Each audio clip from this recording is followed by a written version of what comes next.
Pipelette. Pipelette. Bienvenue sur Pipelette, le podcast de l'association Jeune et Rose. Quand on a un cancer du sein entre 20 et 40 ans, on fait face à des problématiques bien particulières. Ce podcast est là pour en parler sans tabou.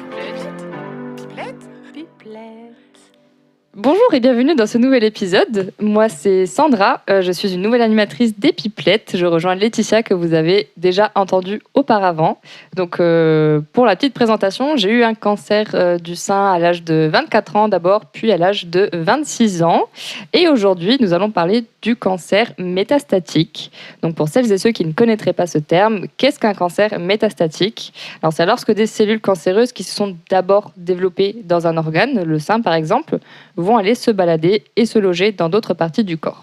Lorsque le cancer est métastatique, cela devient donc une maladie chronique. Alors, comment vit-on avec un cancer métastatique et avec tout ce que ce diagnostic peut impliquer au quotidien ? Pour parler de ce sujet, je suis accompagnée de Mélanie, 39 ans. Bonjour Mélanie. Bonjour Sandra. Tu as été touchée donc par un cancer du sein métastatique à l'âge de 31 ans. Tu adores chanter, mais tu détestes étendre le linge. Exactement. Nous sommes d'accord sur ce ce très point. important de le préciser. Ouais. Tout à fait. Et nous sommes avec Diane également. Coucou. Coucou. Tu as 29 ans, tu as été touchée par un cancer du sein métastatique à l'âge de 26 ans. Ouais. Tu adores le café, mais tu détestes les gens qui n'aiment pas les chats. Et oui, team folle à chat. On est d'accord. Donc on ne précisera pas que cet épisode a été enregistré en présence d'un chat. Voilà. Donc, sans plus attendre, nous allons parler du vif du sujet, le cancer métastatique, en commençant par le commencement, c'est-à-dire le diagnostic. Donc, est-ce que vous saviez ce qu'était un cancer métastatique avant votre diagnostic ? Bonne question. Pas du tout. Et je ne connaissais pas le terme cancer métastatique.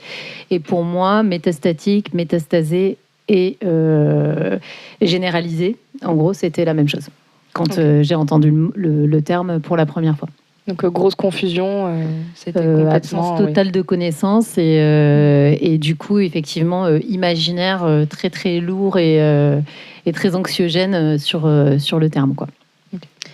Alors moi, j'avais pas connaissance du terme métastatique, mais par contre, je savais ce que c'était les métastases, pour le coup, puisque j'ai eu pas mal de cas de cancer dans ma famille. Et j'avais quand même cette notion dans les yeux, justement, des personnes de ma famille, que c'était vraiment un truc hyper grave. Je savais pas vraiment ce que ça voulait dire de façon médicale, mais j'avais une signification derrière le mot qui était quand même assez lourde. Voilà. Donc plutôt une charge émotionnelle, mais pas forcément une connaissance très spécifique, tu vois, de la signification plus technique, quoi. Okay. Moi, j'avais vraiment pas du tout de cas dans ma famille, et en fait, j'avais vraiment jamais vécu de pathologie cancéreuse de près. Donc même le cancer en soi, l'image que j'en avais, c'est ce qu'on pouvait voir dans certaines séries. Voilà, dans je les connaissais. Médias et Ouais, voilà. Moi, je connaissais du cancer, Lynette Scavo dans Desperate Housewives, et puis voilà, quoi. La bonne référence. En gros, non, mais vraiment, c'était vraiment juste. Donc, je me disais, ça fait vomir, et voilà, et c'est grave, mais. Et ça fait perdre les cheveux, évidemment, mais j'étais vraiment au degré 0. Donc, métastatique, c'était vraiment trop technique pour moi, en tout cas à ce moment-là. Ok. Ouais, c'est vrai qu'on n'en parle pas assez, en fait, et c'est vrai que directement, le diagnostic du cancer, on a effectivement toutes ces représentations, mais on ne sait pas vraiment à quel point, en fait, il y a plusieurs types de cancers différents et des stades aussi qui sont pas les mêmes. Et donc, comment est-ce que vous avez appris que votre cancer était métastatique et que vous avez compris, en fait, les termes? Comment est-ce qu'on vous l'a expliqué, si ça a été le cas ? Alors moi, ça s'est fait en 2 temps, mais de façon très rapprochée. Donc j'ai un peu quand même l'impression d'avoir eu un diagnostic parce que ça s'est fait dans la foulée, mais en fait il y en a eu un peu 2. En fait, quand j'ai appris le cancer du sein, au début, compte tenu de mon âge et de ma situation, sachant que j'ai consulté assez rapidement, en fait j'ai eu une boule dans le sein, le classique, que j'ai auto-palpé et j'ai directement fait les examens qu'il fallait, etc. Et donc c'est allé assez rapidement et je pense qu'en fait ils sont partis du principe que on allait faire une chirurgie, il fallait agir très vite, donc ils ont commencé un peu à me donner un plan d'attaque en fait suite à à la mammographie, etc. Ils ont quand même évidemment fait la biopsie en même temps et j'ai fait un scanner dans les jours qu'on suivi. Et je pense que les médecins ne s'attendaient pas du tout à ce résultat-là. Enfin, c'est comme ça que je l'interprète parce qu'en fait, j'ai pas eu leur retour vraiment là-dessus, mais du coup, je crois que c'était, je sais même plus exactement, j'ai pas trop de temporalité précise, mais je pense que c'était quelques jours, semaines après, où du coup j'ai eu rendez-vous pour avoir les résultats de ce fameux scanner. Et donc là, il y a eu l'annonce du fait que le cancer avait métastasé. Donc voilà, ça s'est fait comme ça. Du coup, Mélanie. Aussi, du Oui. coup, comment est-ce qu'on te l'a annoncé, comment tu l'as pris, ton cancer métastatique, enfin que c'était un cancer métastatique? Mais un peu comme Diane, hein, il y a eu 2 moments aussi vraiment distincts. Moi, je m'en suis rendu compte par observation. Parce que j'ai vu que j'avais un mamelon, mais bon, c'est aussi par auto-examen. Ouais. Donc, là, c'est pas la palpation, mais c'est l'examen visuel qui m'a permis de voir que j'avais le mamelon qui était enfoncé. Et en fait, je m'en suis rendu compte le jour où j'ai accouché de mon deuxième enfant.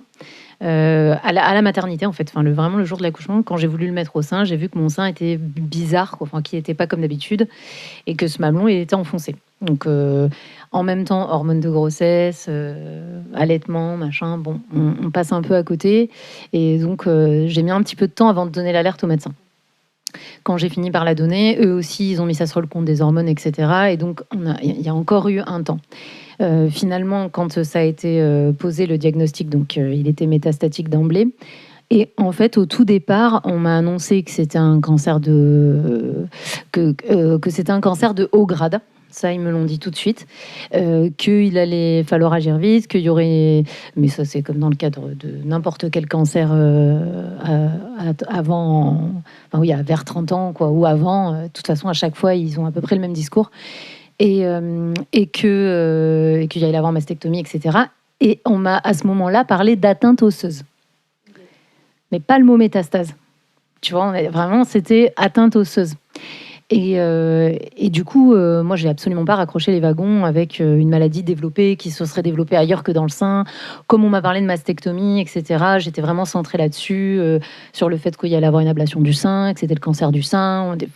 Donc, atteinte osseuse, je sais pas, c'était loin et je comprenais pas le lien, en fait. Et donc, pendant longtemps, en fait, j'ai pas traité cette information-là. Et plusieurs mois après, donc vers la fin de la chimio, je disais à l'infirmière d'annonce ma chimio est bientôt finie. Combien je vais avoir donc moi j'ai de la thérapie ciblée. Et du coup, combien je vais avoir d'injections de thérapie ciblée parce que je voudrais savoir quand est-ce que je peux faire ma fête de fin de cancer. Et en fait, j'avais vraiment ce truc de il y a 1 an à passer et dans 1 an, ça ira comme dans les films. Il y a un début et une fin. Voilà, dans ma représentation, c'était ça. Et donc, je voulais faire cette fête de fin de cancer. Ça me tenait à cœur. C'était vraiment mon objectif, quoi. Ouais. Et du coup, elle m'a dit, mais enfin, on vous a pas dit que là, la Herceptine, Perjeta, le Xgeva, enfin tous les traitements que vous avez là, il y en a pour à minima quelques années. Et donc là, non, j'avais pas du tout compris ça. Donc là, ça a été vraiment peut-être pire que l'annonce du cancer lui-même au départ, qui a été sidérant, bien sûr, mais il a été sidérant et en même temps, je me suis dit, ok, bon, il y a ça, et puis pouf, il y a eu la mise en action tout de suite, donc voilà. Et avec cette perspective qu'il y a une fin, donc en fait, ça allait, entre guillemets, encore. Mais là, par contre, cette deuxième annonce-là, quand elle m'a dit ça va être sur plusieurs années, puis que finalement, j'ai dit non, mais là, maintenant, dites-moi la vérité, je comprends pas et tout. Donc là, elle m'a dit le mot métastase. Elle m'a expliqué du coup la chronicité.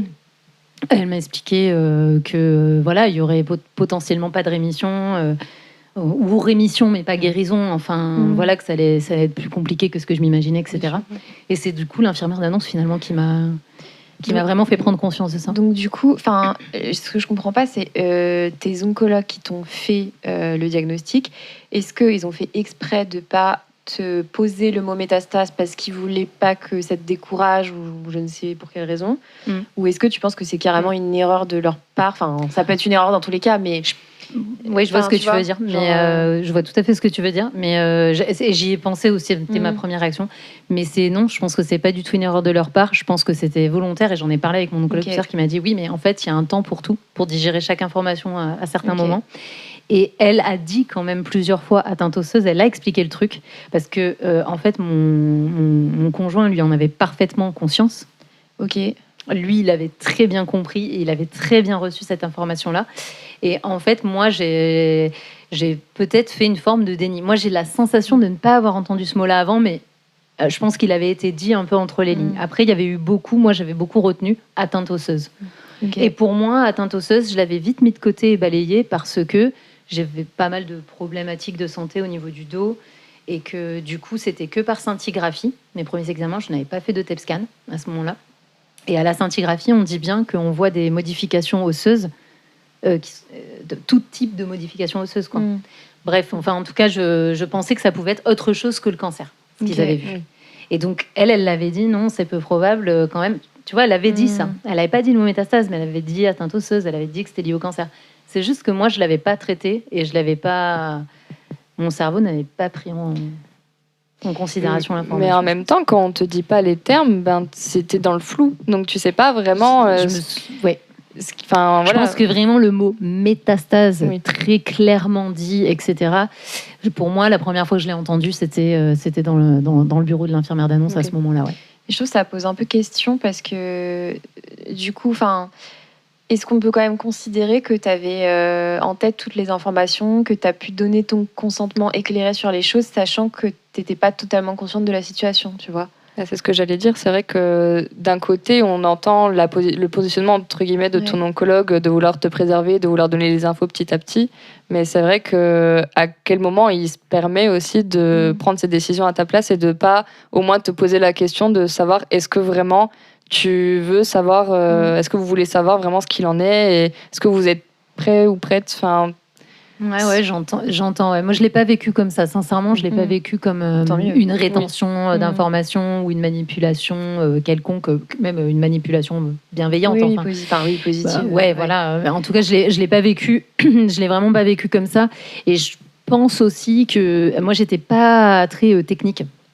Dans ma prise en charge, je sais qu'il y a des patientes qui sont très techniques, qui ont vraiment besoin de comprendre leur traitement, qui vont devenir des expertes, qui vont avoir des connaissances, qui vont être des puits de connaissances sur le cancer, sur les traitements, sur la science, sur la recherche, etc. Et moi, dès le départ, ma façon de voir le truc, aussi peut-être parce que mon accompagnant qui était avec moi tout le temps, lui était ambulancier à l'époque, et donc en fait j'ai mis un peu entre ses mains toute la partie technique et médicale aussi. Et puis voilà, moi je me suis concentrée sur le fait de mettre beaucoup de second degré, beaucoup d'autres choses en fait dans mon parcours, mais le côté technique, médical et tout, je m'en suis assez dédouanée en fait.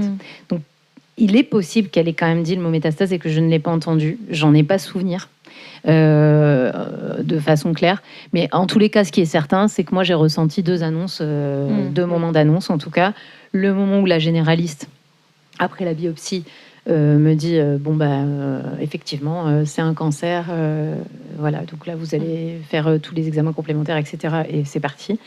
Et le moment dans le bureau de l'infirmière d'annonce où je comprends qu'il ne va pas y avoir 12 injections, mais qu'il va y en avoir bien plus, puisque je pense qu'aujourd'hui, je suis à plus de 120. 130. Un con 8 pommes. C'est plus, j'ai perdu le compte. Mais j'en ai depuis 2015, donc toutes les 3 semaines. Donc voilà, ça fait... C'est pas la petite année dans laquelle tu t'étais projetée avec pas le vraiment. début, la fin, et puis, on a un petit delta. C'est fini. Voilà. Effectivement. Petite marge. Donc oui, c'est vrai que là, on se rend compte de l'importance des poids des mots et de l'importance aussi de la communication avec l'oncologue et de leur positionnement à eux aussi. Et c'est vrai qu'il y a des personnes, effectivement, comme tu dis, qui sont prêtes à l'entendre dès le début et qui veulent tout savoir. Et ça, c'est tout à fait respectable. Enfin, je sais que ça a été mon cas, clairement, pareil au début de mon diagnostic, que je voulais absolument tout savoir, tout connaître. Et être un peu incollable là-dessus pour vraiment savoir à quoi on s'attaquait. Et tu as d'autres personnes, effectivement, qui sont pas du tout dans cette même optique-là et qui se laissent porter. Et c'est très bien. L'important, c'est d'être en phase avec soi-même et que je pense aussi le ou la professionnelle de santé qui est en face prenne ce temps-là aussi, du coup, pour pour communiquer avec les patients qu'ils accompagnent. Mais ça, on pourra y revenir plus tard, de la relation avec les soignants et le personnel médical, parce qu'il y a pas mal de choses à dire. Mais comment est-ce que vous avez traversé en fait cette annonce et la phase qui a suivi juste après Alors, forcément, ça a été très compliqué. J'ai été au rendez-vous avec ma mère et en fait, ce qui m'a fait peur avant toute chose, c'est de voir la peur dans son regard, alors que jusque-là, elle avait été très droite, elle n'avait pas flanché et tout, et j'en veux pas du tout parce que forcément, n'importe qui ressent des émotions face à ça. Je pense qu'en fait, c'est vraiment ce signal-là qui m'a fait comprendre que, ok, là, en fait, c'était grave. Oui. Et aussi parce que j'avais tout ce bagage autour du mot métastase. J'avais ce truc de ok, en fait là c'est vraiment sérieux. Et pour moi, je pense que ça a développé chez moi la conscience que je pouvais mourir, que j'avais pas forcément eu dans mon premier diagnostic entre guillemets. Parce que je me disais un peu ça va, je suis jeune, c'est pris à temps, etc. Oui. Donc je pense que c'est ça qui m'a fait vraiment très peur. Après, le côté positif, c'est que mon oncologue a été, l'équipe en fait, parce qu'ils étaient quand même plusieurs à gérer, ont été vachement tout de suite dans un plan d'action. Il me semble, alors après c'est un peu flou parce que je pense que j'ai fait un peu un déni de cette période, mais il me semble que j'ai posé pas mal de questions, que j'avais envie de connaître un peu les détails. De savoir vraiment est-ce que je pouvais ne pas survivre. Je crois que j'ai été assez cash. En fait, elle a été relativement rassurante tout en étant quand même neutre parce que elle va pas me raconter des choses qu'elle ne sait pas. De toute façon, c'est la position des médecins. Voilà. Mais j'ai trouvé qu'elle avait été dans une posture assez... dans le combat, assez... on va mettre ça en place. Il y a des bons résultats. J'ai trouvé qu'elle avait plutôt les bons mots. J'avais eu un sursaut un peu d'espoir malgré tout dans ce tsunami, quoi. Et pour le coup, j'ai trouvé que cette annonce, elle avait été pas si mal gérée que ça. Alors après, pour le coup, la relation au long cours avec cet oncologue n'était pas terrible au final, mais l'annonce s'est plutôt bien déroulée, entre guillemets. Mais c'est vrai que ce qui a été aussi dur, c'est que il a fallu expliquer du coup aussi à l'entourage, après coup, après cette première annonce de ok, j'ai un cancer, et en fait j'ai un cancer incurable. En fait déjà toi tu dois comprendre vraiment ce que ça veut dire, tu dois encaisser et ensuite tu dois aller expliquer aux autres ce que ça veut dire. Je pense que c'est carrément un impensé le fait qu'un cancer puisse être incurable. Tu vois, c'est un truc oui, complètement. auquel on ne pense pas du tout. Surtout, ou alors c'est qu'ils y pensent quand c'est sur des situations dramatiques. Phase terminale, voilà, et que c'est la fin. Ouais, complètement. Et c'est le problème, c'est que quand tu l'annonces, je sais pas toi, mais moi, la plupart des gens, j'ai eu des réactions très, très, très, très bizarres de mon entourage ou de voisins qui vraiment m'ont dit, du coup, jeune mariée, 2 enfants en bas âge, et du coup, par exemple, des réactions de mes voisins qui étaient mais du coup, Kevin va faire comment avec les enfants, vous y avez pensé? Et la violence, en fait, la projection était vraiment énorme, dingue. Et en plus, réfléchie, puisque cette petite phrase, par exemple, ma voisine, elle me l'a dit plusieurs jours après que je lui ai dit, en fait, tu sais, j'ai un... en fait, donc, parce que c'est ça que moi, je ne l'ai pas annoncé au départ, en fait, puisque donc, dans ma tête... j'ai un cancer, mais vous inquiétez pas, ça va. Bon, il va y avoir une année compliquée, mais l'année prochaine, on part en voyage pour oublier tout ça. Par rapport à ce que tu avais dit du coup auparavant, j'avais vendu du rêve à tout le monde, en fait. Oui, ce qui est normal vu que tu avais aussi ce constat-là dans ta tête et que tu avais cette projet-là, donc forcément. Donc les gens arrivaient en fin de chimio, ils commencent à dire c'est bon, ça y est, t'as fini ta chimio, t'as fait le plus gros, alors t'as bientôt fini et tout. En fait, c'est-à-dire que il y a un petit changement au programme, Petite update, les amis. En fait, non. Ça va pas tout à fait se passer comme ça. Et c'est donc, quand je lui ai dit, en fait, non, il y a des métastases, apparemment. Et là, quand j'ai dit le mot, je l'ai vu se figer. Probablement parce que dans sa famille, elle avait eu un cas de cancer et probablement qu'elle avait perdu quelqu'un par cancer. Et que les dernières choses qu'elle a entendues à propos de la maladie de cette personne étaient le mot métastase, j'imagine. Et peut-être que c'était il y a 20 ans. aussi, parce que c'est une personne Oui. âgée, tu vois. Ouais. Et il y a aussi un truc générationnel avec ce mot, c'est que nous, je pense peut-être on le vit différemment, Complètement. que les Complètement. personnes les plus âgées, Oui. quand elles entendent le mot métastase, Ouais. vraiment, Oui, carrément. Je pense ah que oui, la il y a un recherche a truc, vachement c'est évolué clair. Et oui. là-dessus. voilà. Ouais. Entre il y a 20 ans et aujourd'hui, on est quand même dans deux choses Ouais. totalement différentes. Complètement. Et du coup, c'est pas le même regard. Complètement. Mais en tout cas, effectivement, il y a eu ce réaction-là. J'ai un autre de mes copains qui a fondu en larmes et il m'a pris dans ses bras en me disant mais tu te rends pas compte, c'est vraiment très grave et tout. Wow. Je disais, si, je me rends Je compte le que- vis un peu. Voilà, donc, mais ces deux réactions, oui. bon, un peu à part, mais tu vois, c'est fou parce que c'est celle dont je me souviens le plus, alors que j'ai dû avoir des dizaines de réactions beaucoup plus positives et sûrement beaucoup plus bienveillantes ou et voilà. accueillantes. Ouais, mais malheureusement, mais on c'est retient celle-là qui pas reste. mal. Ouais, Bah, c'est bien ça. sûr. On retient C'est un peu celle-là qui ces- Ouais. Ou un parent d'école aussi, pareil, un parent d'élève à l'école, à la maternelle. Donc là, pour le coup, plusieurs années après, je sais pas pourquoi on en vient à parler de cancer. J'en viens à lui dire que j'ai un cancer métastatique parce que je parle très librement. Puis, de par mon engagement dans l'asso, forcément, je suis obligée d'en parler un peu tout le temps.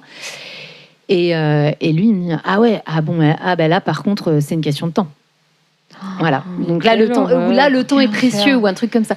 Et il me dit pas ça agressivement ou.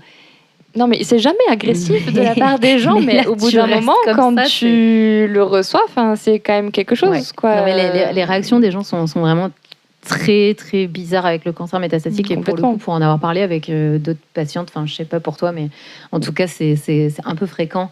J'ai l'impression d'avoir des réactions quand même assez drama quoi sur complètement. Ouais. J'ai vécu un peu la même chose. Alors, j'ai pas forcément de souvenir de mon entourage, de mes amis ou quoi. Je pense que ils ont dû le gérer de leur côté. Devant moi, ils ont fait un peu la poker face. Ce qui était plutôt positif à un moment parce que je pense que j'avais besoin peut-être de ça. Et après, qui a été un peu plus compliqué parce que j'ai l'impression que soit les gens se rendaient pas compte, soit ils étaient dans le déni, soit ils voulaient pas me le montrer. Mais au bout d'un moment, j'avais aussi besoin que les gens comprennent la situation, les enjeux. Sa juste valeur, quoi. Enfin, oui, c'est sans ça. dramatiser, mais sans la banaliser non plus. Quoi. Mais je me suis aussi rendu compte qu'en fait, c'était pas facile de trouver la bonne attitude. Ouais. Que moi, mes besoins, ils changeaient aussi parfois en fonction des périodes, de mon humeur, de comment je me sentais. Enfin, tu vois. Du coup, je pense que c'était pas facile à suivre. Mais ce qui a été difficile aussi, c'est justement par rapport à d'autres patientes qui ont des cancers du sein, de vachement dans des groupes, des rencontres, etc. Quand tu te dis que tu as un cancer du sein métastatique, tu sens un peu la peur dans le regard des autres, ce que je comprends.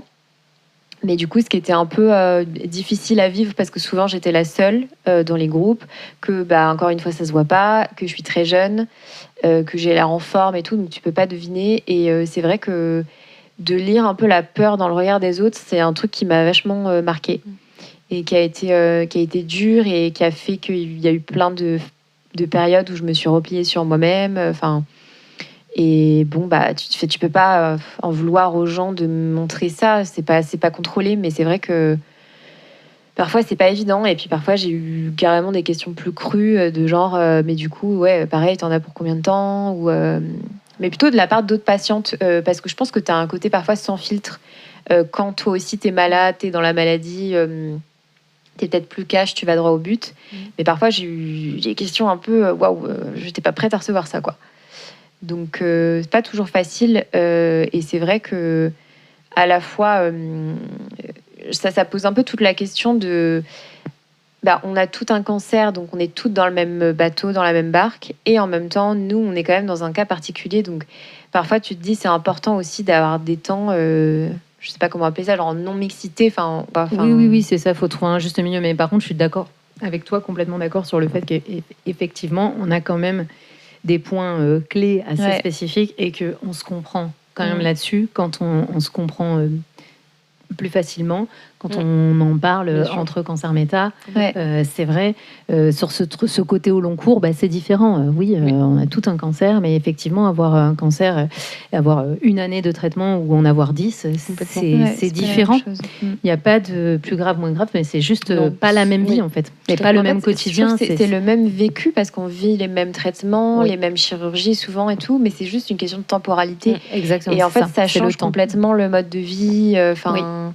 Le fait de travailler ou pas, la famille, ça impacte tous les cercles et c'est peut-être ça qui varie le plus, parce que c'est vrai que le côté souffrance dans la chair, on va dire, en fait, n'importe quelle personne qui a un cancer va la vivre, en fait. Tout à fait, oui. Donc, mais c'est ça, c'est la temporalité. Ouais, vraiment. C'est le rapport au temps, la projection, la vision de l'avenir. Voilà. Mais peut-être même des fois, tu vois, on peut avoir des choses. Moi, j'ai déjà échangé avec des patients d'autres pathologies. Mais de pathologies chroniques, genre sclérose en plaques. Alors pour le coup, c'est encore autre chose, mais en tout cas des gens qui du jour au lendemain ont un diagnostic d'une maladie grave et qui ensuite doivent du coup reconstruire leur quotidien avec cette donnée-là et envisager toute leur vie avec ce contexte-là. En fait, je les ai vachement compris et c'était pas des cancers. Complètement. Donc en fait, c'est ce côté chronicité en fait aussi et évolue parfois aussi qui fait une différence par rapport aux autres cancers, quoi. Complètement. Toi, de ton côté, je sais pas, Mélanie, ce qui t'est venu en premier, du coup, quand on t'a annoncé vraiment ce mot et les métastases, qu'est-ce qui t'est venu la première pensée que tu as eue? Là, clairement, la première pensée, c'était ça.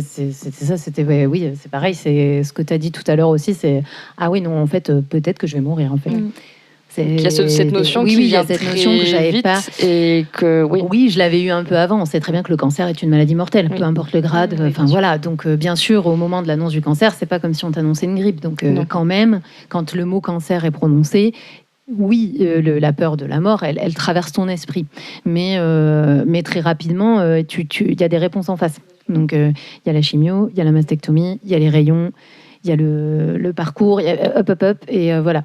Par contre, le mot métastase, j'avais rien à mettre en face, vu que j'avais donc pas de connaissance trop du terme, et que en plus, dans ma tête, ce que j'ai mis en face, c'était généralisé. Donc fin. Donc, comme finalement ma voisine, en fait.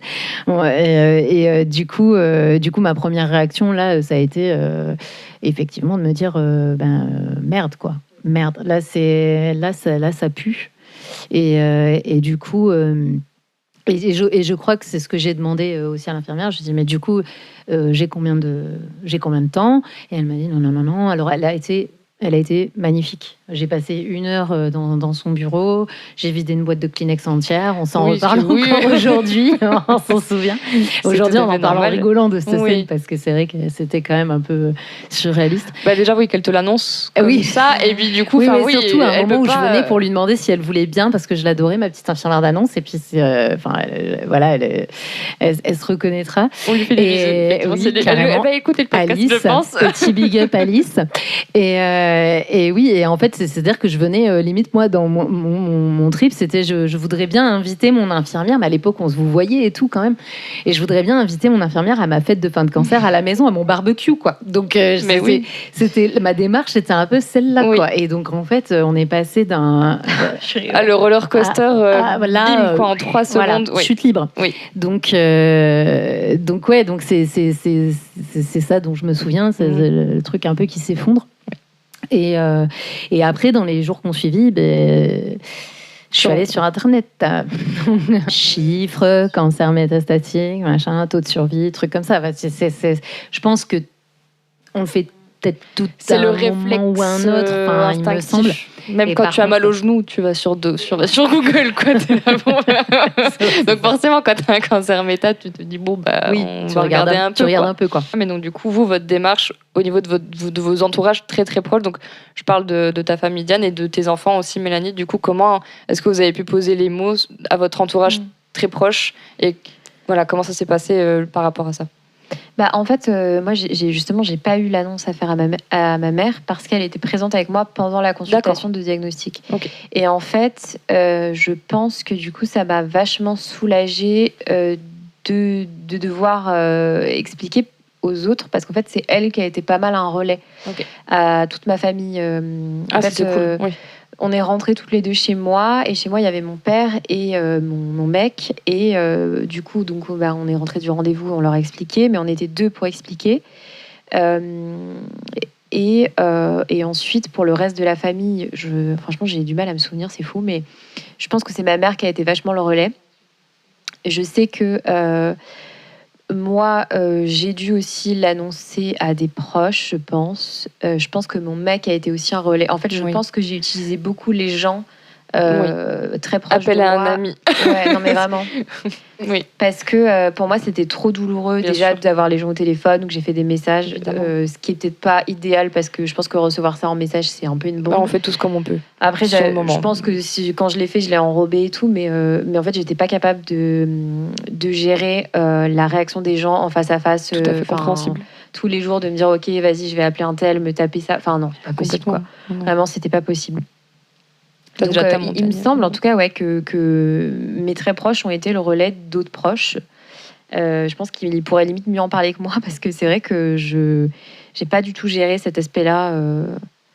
Et après, pour le coup, j'en ai parlé très librement. Quand j'ai digéré le truc et tout, je répondais vachement aux questions de mon entourage. Mais ouais, l'annonce, c'est pas vraiment moi directement, du coup.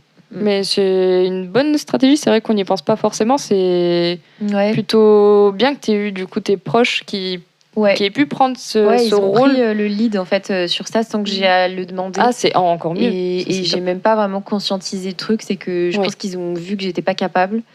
Et ils se sont dit, ok, t'inquiète, on gère, on s'en occupe, c'est bon, quoi. Non, c'est super, parce qu'effectivement, quand tu as cette première annonce que tu dois effectivement digérer, process vraiment, et qui n'est pas évidente, le fait d'avoir vraiment du relais et du soutien à côté, c'est super précieux. Je sais que pareil, pour ma récidive, pour le coup, c'est moi qui ai demandé explicitement en fait, à ma famille de prendre le relais comme toi. Ouais. Et donc, du coup, toi, Mélanie, donc toi, tu as eu cette double annonce. Ton mari, du coup, lui, était du coup au fait de ce qui était dès le début. Et du coup, par rapport à vos enfants, comment vous avez réussi à leur dire, parce qu'ils étaient quand même assez petits Alors oui, au moment de ton diagnostic. Vraiment, en 2015, du coup, ma fille, elle avait 2 ans et demi, et mon fils avait 6 mois. Oui. Donc bon. Très très petit, effectivement. Voilà. Donc l'annonce, là, il y en a pas vraiment. Enfin, à ce moment-là, c'est plus vraiment on explique avec des petits mots qu'il y a une maladie, qu'il y a des bobos. Enfin, on est vraiment de cet ordre-là. On a utilisé des petits livres aussi, pas mal, pour montrer.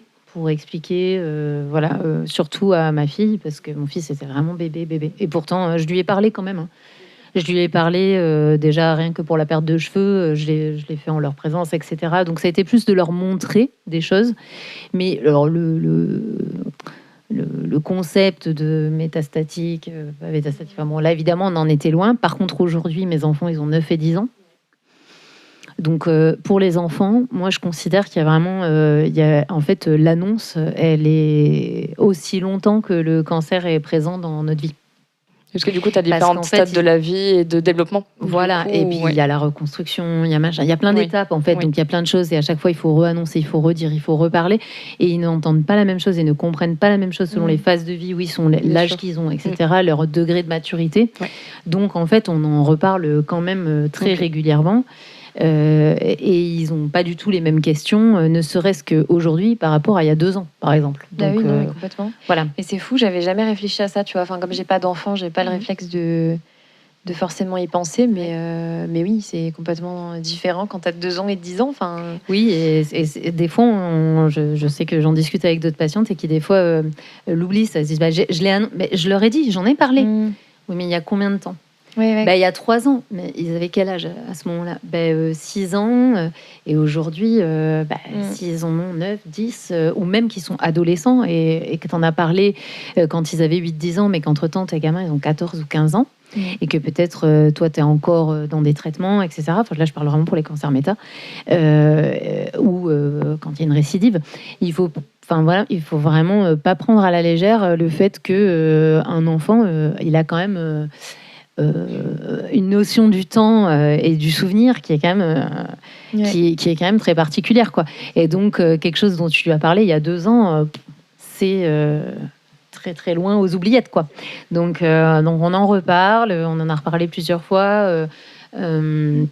Avec différents outils, parce qu'il y a plein de supports qui existent aussi, qui sont assez adaptés aux différents âges des enfants. Le concept de métastase, maintenant, aujourd'hui, à l'âge où ils ont, j'en ai parlé, là, ils ont bien compris.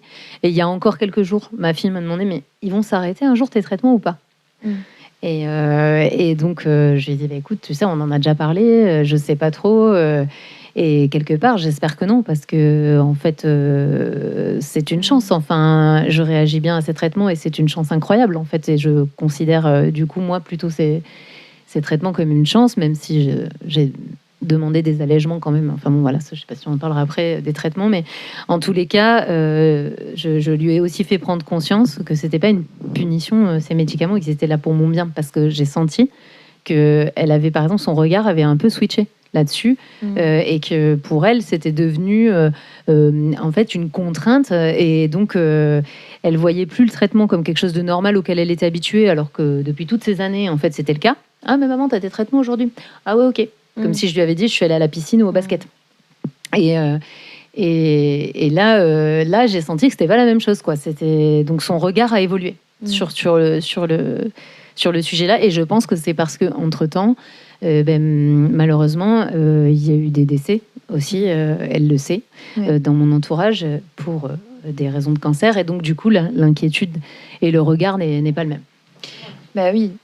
Et je pense que tu as aussi eux à l'école, ou tu vois, avec leurs amis et tout. Exactement. Quand tu grandis, tu commences à aborder les questions de la vie, de la mort, de la maladie, de tout ça. Donc forcément, il y a d'autres questions qui apparaissent, quoi. Donc, une fois que le diagnostic est tombé, que les mots sont prononcés, quelle que soit la manière, quelle que soit la temporalité, comment est-ce qu'on vit avec ? Est-ce qu'on s'y fait, du coup, à cette nouvelle ? Et donc, on passe à cette deuxième partie qui est vraiment de vivre avec une maladie chronique, avec le fait que le cancer métastatique soit une maladie qui impacte vraiment le quotidien dans son entièreté de par sa chronicité.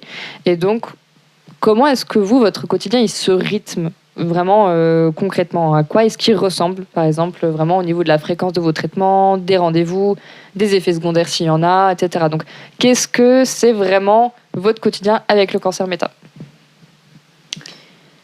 Je commence. Allez, vas-y. Alors, moi, personnellement, j'ai pas trouvé encore d'équilibre, et je sais pas si j'arriverai à trouver un équilibre, en tout cas une routine pérenne dans le temps. En fait, ça fait combien de temps, Diane? Ça fait depuis 2020-21. Donc ça va faire 4 ans. 4 ans. Ouais, en novembre prochain. Je suis pas très date, moi, pour le coup, c'est marrant, je raisonne pas du tout par les dates, et du coup, j'ai du mal à me rappeler. Mais du coup, ouais, je suis passée vraiment par des phases très différentes. En fait, j'ai l'impression que ça dépend aussi vachement des traitements que tu as. Pour le coup, moi, j'ai commencé par un traitement médicamenteux dans un premier temps, donc qui a été hyper dur d'un point de vue effet secondaire et tout, comme tous les traitements. Je te coupe, un traitement oral où tu allais à l'hôpital?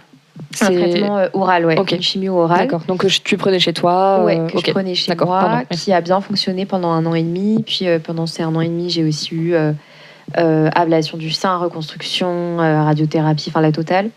Et en fait, après, j'ai eu de la chimio, pour le coup, en intraveineuse. D'accord. Et en fait, j'ai remarqué que, en fonction de mes traitements, j'avais plus ou moins l'impression d'être très malade ou pas. Parce que, par exemple, pour moi, la perte des cheveux, ça a été un truc atroce. Parce que c'est pas venu en premier. Et du coup, j'ai l'impression que dans ma tête, peut-être, je m'étais dit, moi, j'y passerai pas, quoi. Et pour moi, ça a été même plus compliqué que de perdre mon sein, par exemple. Et en fait, dans ces phases-là, j'avais l'impression de reprendre conscience, en fait, de la situation, à quel point c'était grave. Et ok, là, en fait, t'as perdu tes cheveux, t'es dans un état... Enfin, voilà. Ouais, j'ai l'impression que c'est vachement... j'ai des périodes où je suis un peu dans le déni, tralala. Je vais pas dire tout va bien, tu vois, pas du tout, parce que au quotidien, tu le ressens. Il n'y a pas un jour où j'y pense pas et tout. mais c'est plus léger. Et il y a des phases où vraiment, je me dis, mais en fait, t'es complètement à côté de la plaque, tu te rends pas compte de ta situation et j'ai l'impression de me reprendre une claque dans la tronche, quoi. T'es rempart vague et il y a des moments où... Ouais, complètement. Parce que là, du coup, t'as tes traitements tous les combien de temps ? Alors, en fait, là, je suis en train de changer de traitement. Donc là, en fait, j'ai eu 4 phases de traitement déjà, donc au bout de 4 ans, ce qui est quand même pas mal. J'ai eu donc première phase chimio-médicamenteuse. Ensuite, on a testé une autre. Je crois que c'était des piqûres, mais on s'est rendu compte au bout de quelques mois que ça marchait pas, donc je le compte même pas. Et ensuite, on est passé du coup à la chimio intraveineuse, qui a bien fonctionné. Bon, après, qui pour le corps était assez prouvante. J'avais les nausées, enfin tout ce qu'il faut, quoi. Typique cancéreuse, quoi. Exactement. Et en fait, là, on vient d'arrêter parce que j'ai eu une toxicité au niveau pulmonaire et du coup, on a dû arrêter parce que c'était trop dangereux. Et du coup, c'était un peu dur à vivre parce que c'était pas vraiment un échec de traitement. Donc du coup, je me disais putain, j'ai l'impression de perdre une chance. Donc c'était compliqué. Enfin, c'est toujours un peu compliqué. Et là, je viens de recommencer un traitement médicamenteux. Donc là, du coup, j'ai plus besoin de me rendre à l'hôpital comme j'avais pour mes chimios en intraveineuse. Là, c'est des médicaments 2 semaines sur 3. C'est un traitement qui est pas mal donné, qui a fait ses preuves, donc j'espère que ça va marcher. Et j'espère aussi pouvoir justement retourner dans une phase un peu plus calme où je vais me sentir un peu mieux. Déjà au niveau des effets, j'en ai pas mal, mais c'est des plus petits qui, je pense, dans le temps vont un peu s'atténuer. Enfin, j'espère. Et du coup, j'espère que ça va aller mieux. Mais un truc aussi qui rythme pas mal mon quotidien, c'est quand même la fatigue chronique, qui je trouve est le symptôme le plus compliqué à gérer parce qu'en fait j'ai encore vachement de mal à comprendre comment je fonctionne, quelle activité va me provoquer quel niveau d'énergie, est-ce que j'ai encore le niveau d'énergie pour faire ça. Ok, là j'ai envie de ça, mais est-ce que c'est raisonnable? Est-ce que tu as envie d'être raisonnable? Enfin, tu vois, ça pose plein de questions. Savoir se mettre des limites. Quand tu as 30 ans, tu n'as parfois pas envie de te mettre des limites. Enfin, surtout que moi, j'ai pas d'impératif, j'ai pas d'enfant. Donc, je travaille pas en ce moment. Enfin, donc, c'est compliqué. Il faut réussir à se donner un cadre et en même temps à se laisser un peu tranquille aussi. Enfin, franchement, c'est très compliqué. Et je trouve que ça provoque chez moi vachement le syndrome de l'imposteur où en fait parfois je me dis mais en fait ça va, tu vois. C'est fou que tu utilises ce mot-là parce qu'en fait c'est celui que j'ai dans la tête depuis 3 minutes que je t'écoute parler. Mais vraiment, tu l'as ressenti aussi Non, mais parce que je me dis, moi, mon parcours est tellement différent parce que et souvent j'ai ce sentiment de... Quand on parle de cancer métastatique et des traitements et de tout ce vécu là avec plein de traitements que tu as fait qui après marchent plus ou des toxicités qui font que tu dois arrêter, etc. En fait, moi, j'ai jamais vécu tout ça. J'ai une espèce de chance inouïe, presque miraculeuse, je dirais, d'avoir toujours bien réagi à un seul. Ok, tu as le même traitement du coup depuis presque 10 ans. Exactement. Waouh, ok. C'est génial. Oui. Mais c'est une chance inouïe, mais c'est ce qui fait que des fois, tu vois, je me sens en imposture quand j'échange avec des personnes qui ont le cancer métastatique parce que on en parlait tout à l'heure, tu vois, des problématiques, etc. Et oui, j'ai ce côté chronicité, etc. Mais par contre, je n'ai pas ce vécu, alors que je sais que quasiment toutes les femmes avec des cancers métastatiques l'ont, de jongler d'un traitement à un autre, de devoir sans cesse rebondir, se réorganiser, repenser sa vie de patiente et sa vie tout court en fonction de tous ces rebondissements. Et ça, non, moi, je l'ai pas. J'ai 2 traitements. Il y a eu une évolution. J'ai eu les grosses chimios comme tout le monde, le même parcours que tout le monde, les mastectomies, etc. Chimio lourde. Et ensuite, derrière, j'ai commencé une thérapie ciblée. Une en intraveineuse et une en sous-cutanée. Okay. Et ce sont les mêmes traitements, plus aussi des injections à la maison en piqûre.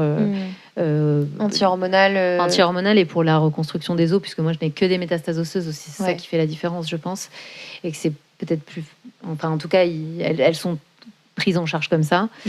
Et en plus de ça, mes traitements se sont même allégés, puisque celui que j'avais en intraveineux, est passé en sous-cutané dans le même... Dans la même seringue. Voilà. Ok. Donc techniquement, ça allège énormément le quotidien, parce que qu'est-ce que ça veut dire ? Ça veut dire qu'au lieu de devoir me faire perfuser sur la chambre implantable, etc., comme ça a été le cas pendant... Presque je sais plus. 10 ans. Moi aussi, quoi. les chiffres, C'est- 6 ans, Oui. un truc comme ça. Et ben, du jour au lendemain, c'est passé. Là, il n'y a plus de perfusion, il n'y a plus de chambre implantable. Il y a juste une piqûre dans la cuisse. Voilà. Et donc ça, t'es pas obligé de le faire à l'hôpital. Si, tu es Ah, obligé quand de le faire à même. Ok. l'hôpital. Si, par contre, c'est obligatoirement à l'hôpital. Et c'était toutes les 3 semaines. Et depuis 1 an, j'ai négocié, on va dire, à essayer de faire en phase test, de le faire toutes les 6 semaines et non plus toutes les 3 semaines pour voir comment ça réagissait. Et les 2 autres traitements, ils se sont arrêtés au bout de 5 ans. Ok. Donc là, je n'ai plus que l'hormonothérapie donc en cachet et ces injections donc en sous-cutané une fois toutes les 6 semaines à l'hôpital. Ok. C'est tout ce que j'ai. Donc moi, pour le coup, dans mon quotidien, c'est quand même largement moins impacté et c'est ce qui permet que je travaille, etc. Sinon, ce ne serait pas possible, en fait. Et c'est pour ça que je peux arriver à m'organiser et que je connais bien mes traitements. J'ai des effets secondaires, mais du coup, depuis toutes ces années, je les connais par cœur. Donc j'arrive au début, les premières années, c'est pour ça que je t'ai demandé tout à l'heure, ça fait combien de temps, mais comme tu as plein de changements, c'est délicat. Mais oui, moi du coup, oui, là, c'est beaucoup plus facile. Et niveau fatigue, t'es cool. Niveau fatigue, oui, il y a quand même pas mal de fatigue, surtout juste après la semaine après les injections. Ça, c'est clair. Après, beaucoup de soucis digestifs aussi quand même. Voilà, mais je les connais. Ok, donc tu arrives à anticiper un peu. Je les connais, je les vois venir à 3000 km. Donc, c'est pas systématique aussi, c'est un peu aléatoire. Mais en tout cas, je les reconnais, je les connais. Je sais qu'au bout de 3 semaines, il y a ça. Au bout de 2 jours, il y a ça. On développe une expertise de dingue. Ah bah oui. Ouais. Et T'as puis, pas de surprise surtout, c'est pas. non, un coup, parce tu que vas c'est voir les ça mêmes et traitements oui. depuis 10 ans. Enfin, depuis pas tout à fait 10 ans, mais pas loin. Voilà. C'est ça que ça change. Ça change absolument tout. Carrément. Donc toi, tu arrives à avoir quand même un sentiment de normalité, entre guillemets, de... Ouais, effectivement, je dirais peut-être pas de stabilité, parce que tu dois quand même aller à l'hôpital toutes les 3 semaines, et voilà, ça fait partie de ton quotidien. C'est bizarre, mais c'est devenu ma normalité, D'accord, et oui. c'est devenu quelque chose de... Moi, je vais dans mon hôpital, j'ai pas du tout de stress ou de pression, je vais là-bas, c'est la maison, quoi. Enfin, Non, mais je connais toutes les infirmières, Ouais. limite on se claque la bise. Je me ressens un peu là-dedans. En tout cas, quand j'y vais, j'ai pas non plus vraiment de stress. Alors après, moi, je suis suivie dans un truc assez gros, donc ça fait un peu usine quand même à certains endroits. Donc il y a moins le côté peut-être familier, genre typiquement les infirmières, je les connais pas forcément et tout. Mais il y a un peu ce truc de c'est la maison. Et récemment, il m'arrive un on y truc. passe tellement de temps quand même. Ouais. Il m'est arrivé un truc très bizarre, donc ça va faire vraiment parole de taré, mais j'ai été à l'hôpital pour... Je sais même plus pourquoi c'était. Ah si, ça y est, oui, j'ai fait une biopsie pulmonaire. Waouh, j'ai mis du temps à... Purée. Ah ouais, remédication. Après ce genre d'événement, Un petit détail, quoi. Voilà. Un petit détail, oui. Bon, C'est une ça. biopsie pulmonaire, écoute. Ah mais vraiment, c'est fou, hein, j'ai des trous de mémoire.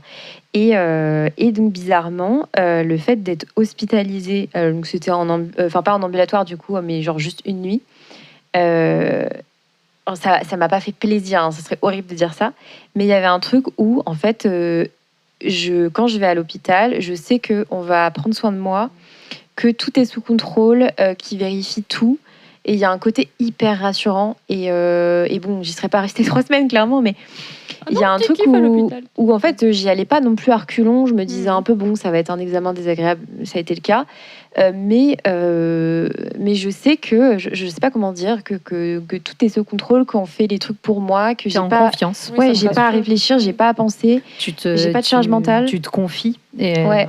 Et tu as Exactement. confiance. Et Ouais. ça, c'est un truc qui me fait du bien de temps en temps parce que je trouve qu'un truc qui est quand même difficile et tu dois le ressentir, même si tu as le même traitement depuis longtemps, c'est quand même que tu as la charge mentale d'aller à la pharmacie, avoir tout le temps les bons médicaments. Moi, ça m'est arrivé plusieurs fois de ne plus avoir de médoc et de m'en rendre compte et d'être À en la dernière catastrophe. minute, oui.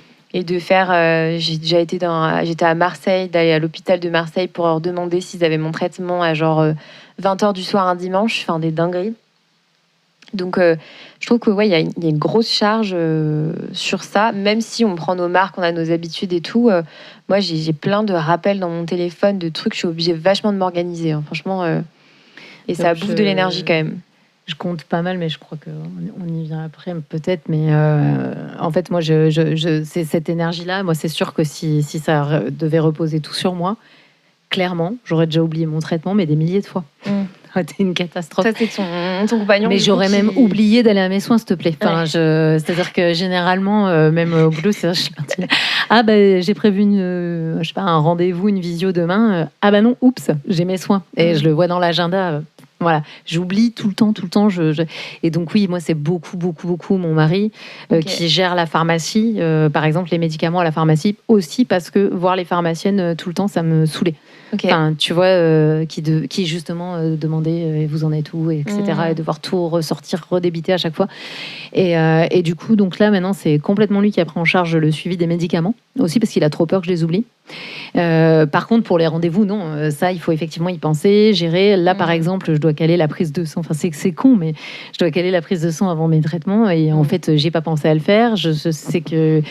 bref, enfin, je veux pas rentrer dans les détails, mais voilà, c'est ce que tu dis, c'est qu'il y a une logistique permanente, effectivement. Quand même avec des traitements au long cours, il y a toujours ces petites choses du quotidien. Mais du coup, toi, Diane, je sais plus. Du coup, maintenant, vu que tu as ton traitement médicamenteux à la maison, la fréquence de tes rendez-vous et la fréquence de tes rendez-vous médicaux, et du coup, vraiment ce rapport que tu as au corps médical. Enfin, c'est vrai que je peux poser ces questions aussi à toi, Mélanie, évidemment, vu que tu continues quand même à avoir des soignants. Mais du coup, c'est vrai que c'est quand même pas rien d'aller toujours à l'hôpital, de voir. En plus, dans un gros centre de soins, tu n'as pas forcément les mêmes infirmiers, les mêmes internes d'oncologie qui viennent te voir avant ton traitement. Et toi, je crois que tu as même changé d'oncologue. Donc, c'est vrai qu'on voit énormément de blouses blanches. Et c'est encore très déstabilisant aussi dans ce quotidien qui est déjà chamboulé. Il n'y a pas vraiment de stabilité à ce niveau-là. Et du coup, comment toi, est-ce que tu le vis ? Est-ce que tu as pu être en face quand même de personnes empathiques ou en tout cas compréhensives malgré ce turnover, cette grosse usine qui est la cancéro, surtout à l'hôpital. Comment est-ce que toi tu l'as vécu, tu l'as senti jusque-là et au quotidien du coup ? Alors, si tu veux en parler évidemment. Oui, complètement. Du coup, là, au niveau de la fréquence actuelle, comme je suis vraiment au tout début du traitement, je ne sais pas exactement ce que ça va être, mais je pense que ça va être plus espacé, du genre 1 à 2 fois par mois, je pense. Là où sur le traitement précédent, c'était toutes les 3 semaines, avec en plus les prises de sang et voilà. Donc voilà, donc c'est quand même un rythme assez fréquent malgré tout. Alors en fait, au niveau du personnel soignant, en fait, ça a été... J'ai eu un peu tous les cas de figure. J'ai eu notamment des infirmières qui étaient géniales. À un moment, j'avais eu des infirmières à domicile, d'ailleurs, quand je m'étais fait opérer, qui étaient incroyables. Donc j'ai eu ce rapport vachement humain, empathique et tout, qui est quand même hyper important. Et j'ai eu l'inverse total aussi, mais je pense, c'est triste à dire, mais comme beaucoup de gens qui sont dans des parcours de soins chroniques ou pas d'ailleurs, où avec mon oncologue au début ça se passait plutôt bien, et en fait au fur et à mesure du temps c'était de pire en pire. En fait elle était tellement sous pression, je pense que du coup elle l'infusait dans ses échanges, dans l'ambiance, clairement dans ses patients, et ça devenait... en fait, c'était horrible parce que j'avais développé un espèce de truc. J'étais la patiente parfaite. J'arrivais avec mes questions toutes faites pour me dire, OK, il faut surtout pas que je lui fasse perdre de temps.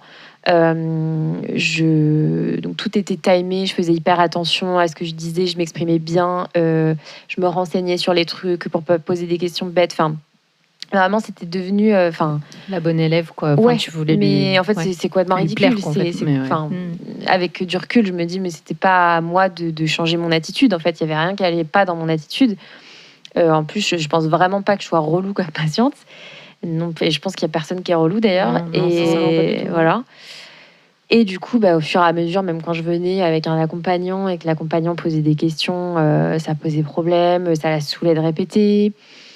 Elle était très cash, très froide.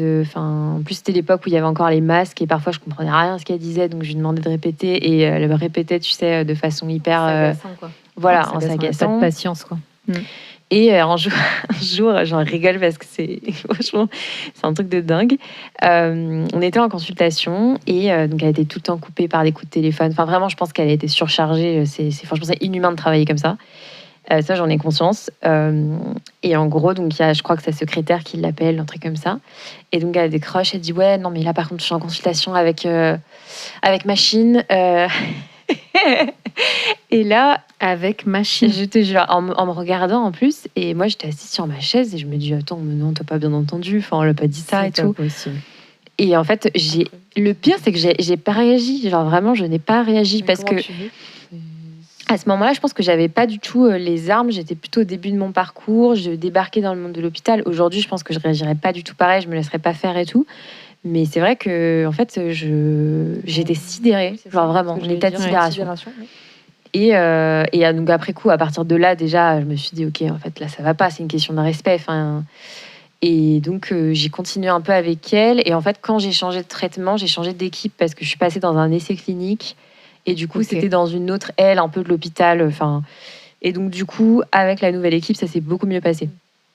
Et t'as changé d'oncologue aussi, ouais. D'accord. Ouais. Toute Alors, ton en fait, équipe. je crois qu'elle continue à suivre mon dossier, mais genre en équipe pluridisciplinaire, tu sais, quand ils prennent des décisions un peu sur toi. D'ailleurs, c'est quand même un peu fou de dire parfois qu'ils prennent des décisions sur toi sans toi. Enfin, ça m'interroge pas mal, parfois.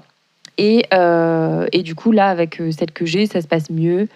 Il n'y a pas un échange de dingue dans le sens où je pense qu'elle ne retient pas si je suis mariée, ce que je fais dans la vie, si j'ai des hobbies. Enfin, voilà, on va dire que c'est un peu la base. Mais elle prend le temps. Si j'ai des questions, elle y répond. Elle est plutôt souriante, elle est dynamique, elle est gentille. Enfin, moi, franchement, c'est horrible, mais ça me suffit. Enfin, j'ose même pas demander en plus. En fait, la gentillesse, quoi, s'il vous plaît, quoi. Mais c'est censé être la base. Non, mais voilà, c'est la base. Enfin, le contexte dans lequel on est. Qu'il y ait pas le temps, qu'il y ait du stress, qu'il y ait de la pression, qu'il y ait des emplois du temps de ouf et tout, on peut comprendre. Mais par contre, s'il vous plaît, la gentillesse, quoi. Puis tout ce qu'on dit en ce moment sur la démocratie en santé, le rôle des patients, l'écoute du patient, etc. On fait des cours à la faculté de médecine là-dessus. Donc, à un moment donné, c'est quand même... Faut l'appliquer. Ouais. C'est pas pour rien. Justement, moi, je participe au DU démocratie en santé. Ah, tu es dedans ? Ok. À la Sorbonne, et du coup, on aborde toutes ces questions-là. Et justement, il y a un médecin dans la promo et qui dit effectivement qu'il n'y a pas du tout d'aspect psychologique ou de relation patient qui est vraiment abordé dans le programme de médecine. Oui. Ok, ouais.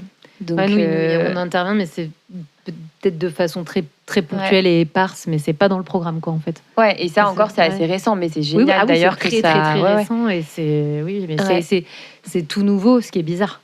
Ouais. Ah, mais complètement. C'est fou quand tu y penses. Ouais. C'est nouveau de prendre en considération l'écoute du patient dans la formation des médecins. Ok. Et par rapport enfin, si je dois raccrocher les wagons avec notre thème quand même aussi, il y a quand même ce truc du malade chronique qui devient aussi un petit peu effectivement expert de sa maladie, quoi. C'est clair que quand tu es malade pendant des années et des années, que tu te connais quand même un petit peu.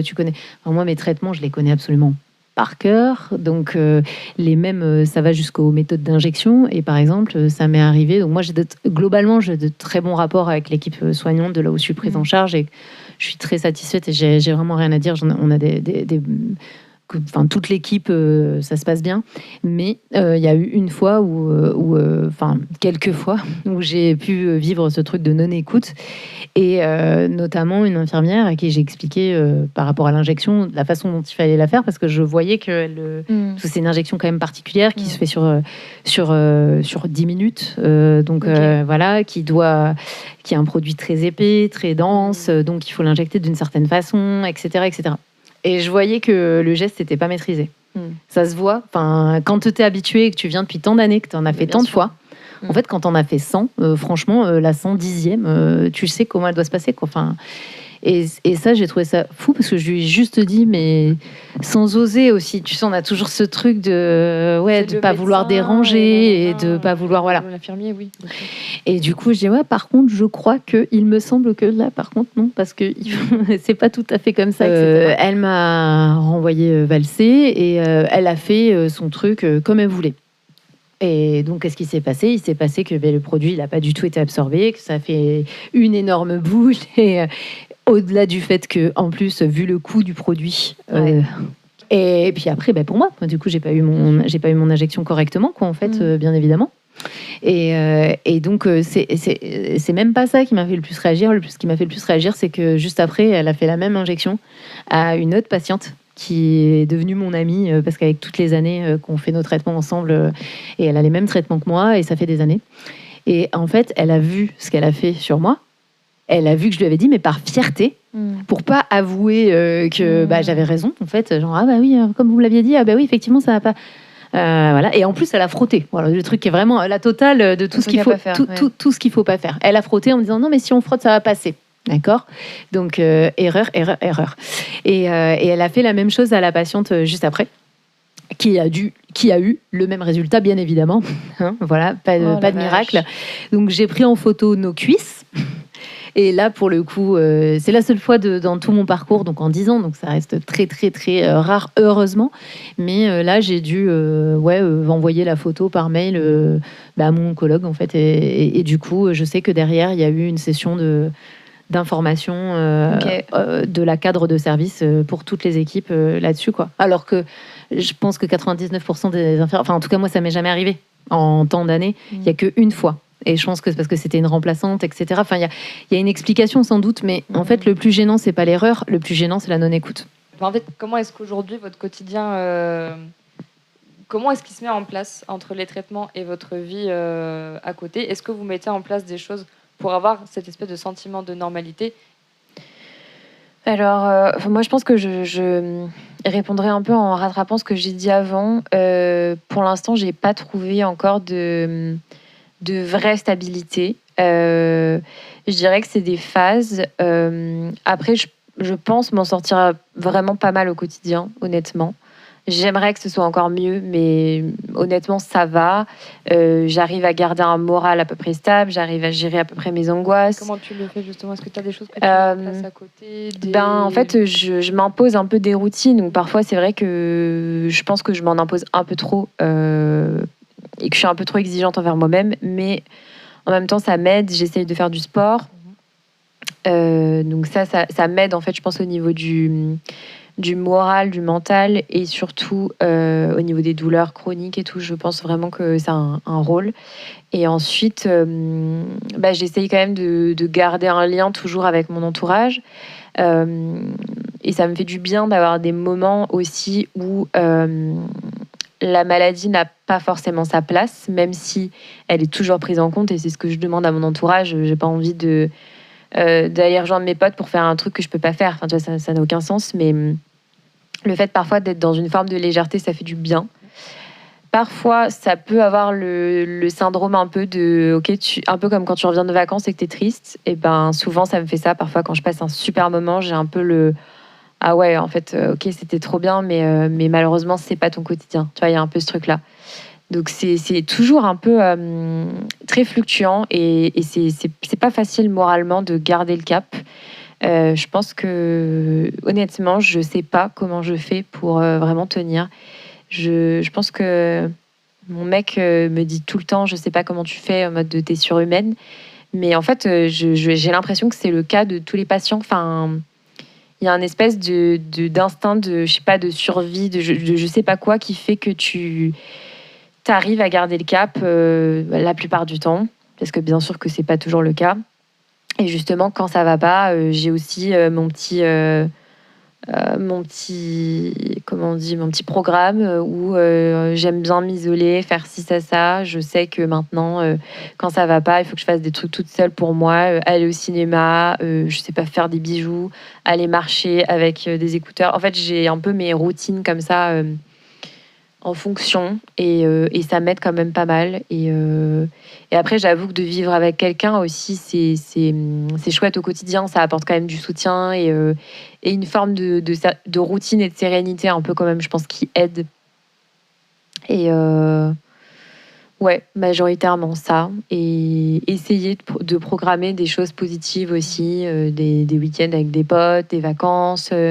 À côté du coup du fait de la chronicité vraiment du cancer méta et de ce que ça implique, est-ce qu'il y a des moments où des fois malgré tout ça le quotidien vous rattrape? Moi c'est tout ce qui est marche.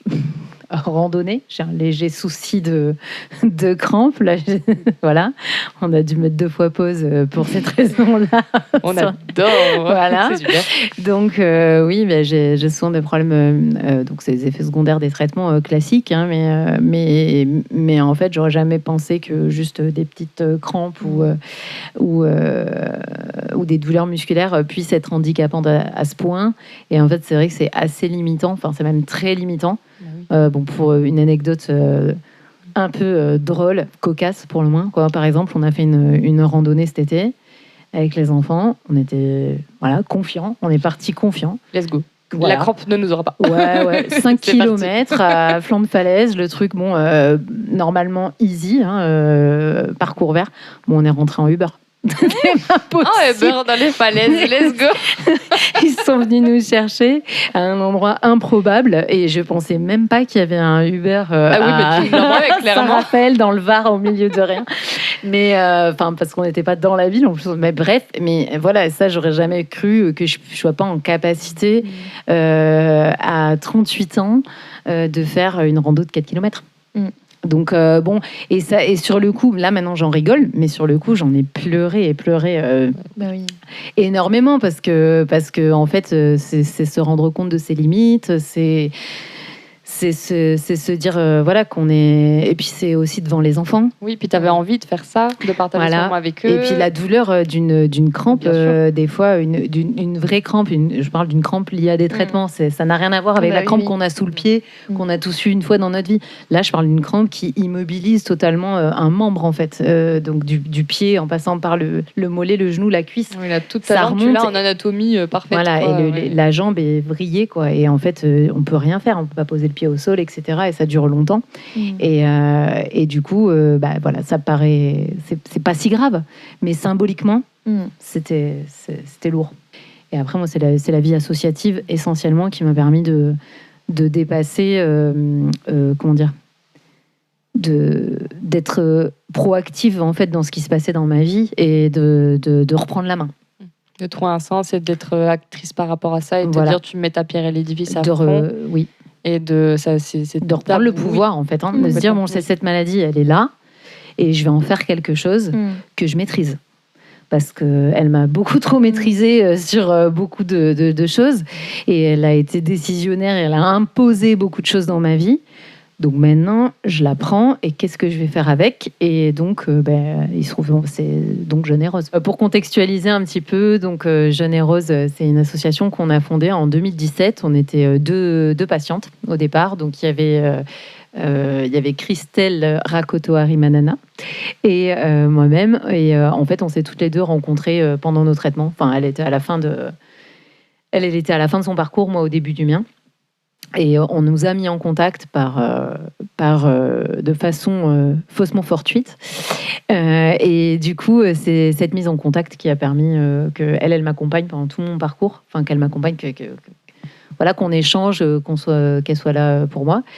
Et moi, ça m'a énormément aidée. Elle, ça a beaucoup fait sens. Et du coup, à la fin de nos parcours respectifs, on s'est dit, tiens, on pourrait faire une asso pour créer des opportunités de rencontre pour d'autres jeunes femmes, parce qu'on s'était bien rendu compte qu'on était à la fois nombreuses et à la fois pas très nombreuses, et qu'on avait du mal en fait à se rencontrer les unes les autres, et surtout qu'on avait des problématiques assez spécifiques dans cette tranche de vie, quoi.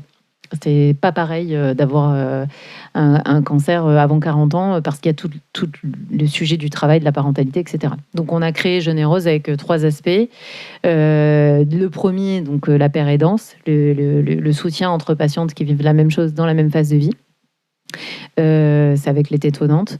Le deuxième projet, c'est Alerte Rose, pour sensibiliser les professionnels de santé à la prise en charge en fait, des jeunes femmes. Et enfin, le projet Télé-Téton pour porter des actions de sensibilisation et de prévention avant 50 ans. Voilà un petit peu pour le résumé de l'association Jeune et Rose, et elle est née donc à Bordeaux du coup en 2017, et maintenant elle fait des petits bébés un petit peu partout en France, quoi. Une superbe Voilà. association. Ouais, effectivement, depuis 2017, rien que ça. Et toi, Diane? Moi, je pense que c'est la fatigue qui se confronte à mon envie et au fait que je prévois souvent beaucoup de choses. Et en fait, la majorité du temps, j'annule beaucoup.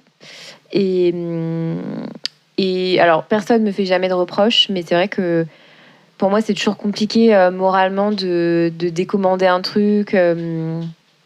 Ça m'embête quoi de faire ça, c'est pas agréable. Et vous arrivez quand même à en parler un peu à votre entourage, ou enfin en tout cas à vos amis ou à vos proches quand ça arrive, ou est-ce que c'est quelque chose qui est quand même acté de leur côté et du vôtre, mais que c'est plus ou moins bon, ok.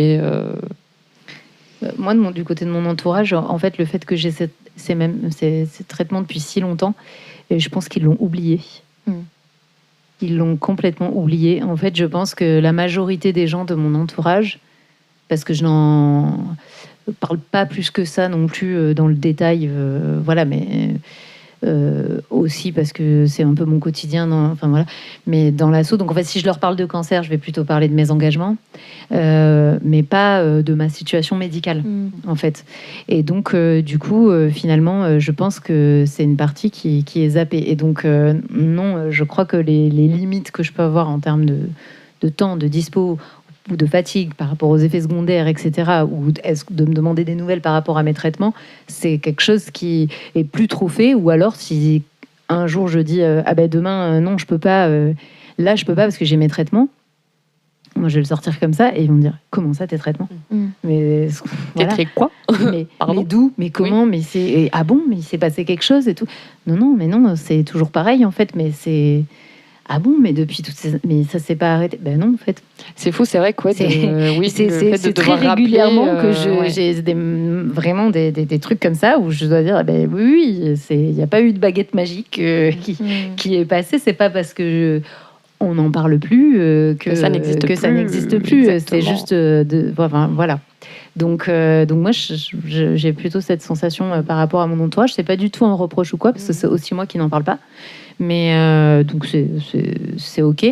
Mais en tout cas, c'est vrai que je pense que la plupart du temps, c'est un peu gommé.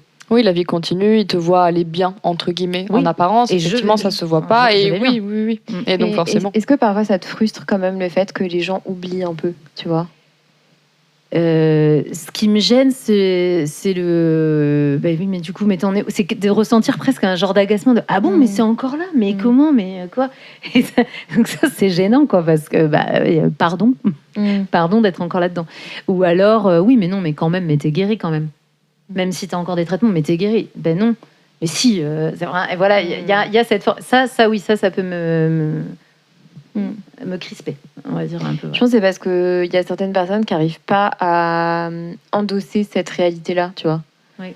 Parce que ça leur renvoie trop de trucs personnels aussi. Enfin, oui, j'ai l'impression que t'as un peu moi, c'est un peu l'impression que j'ai eue. D'autant plus parce que quand je suis tombée malade, j'avais 26 ans.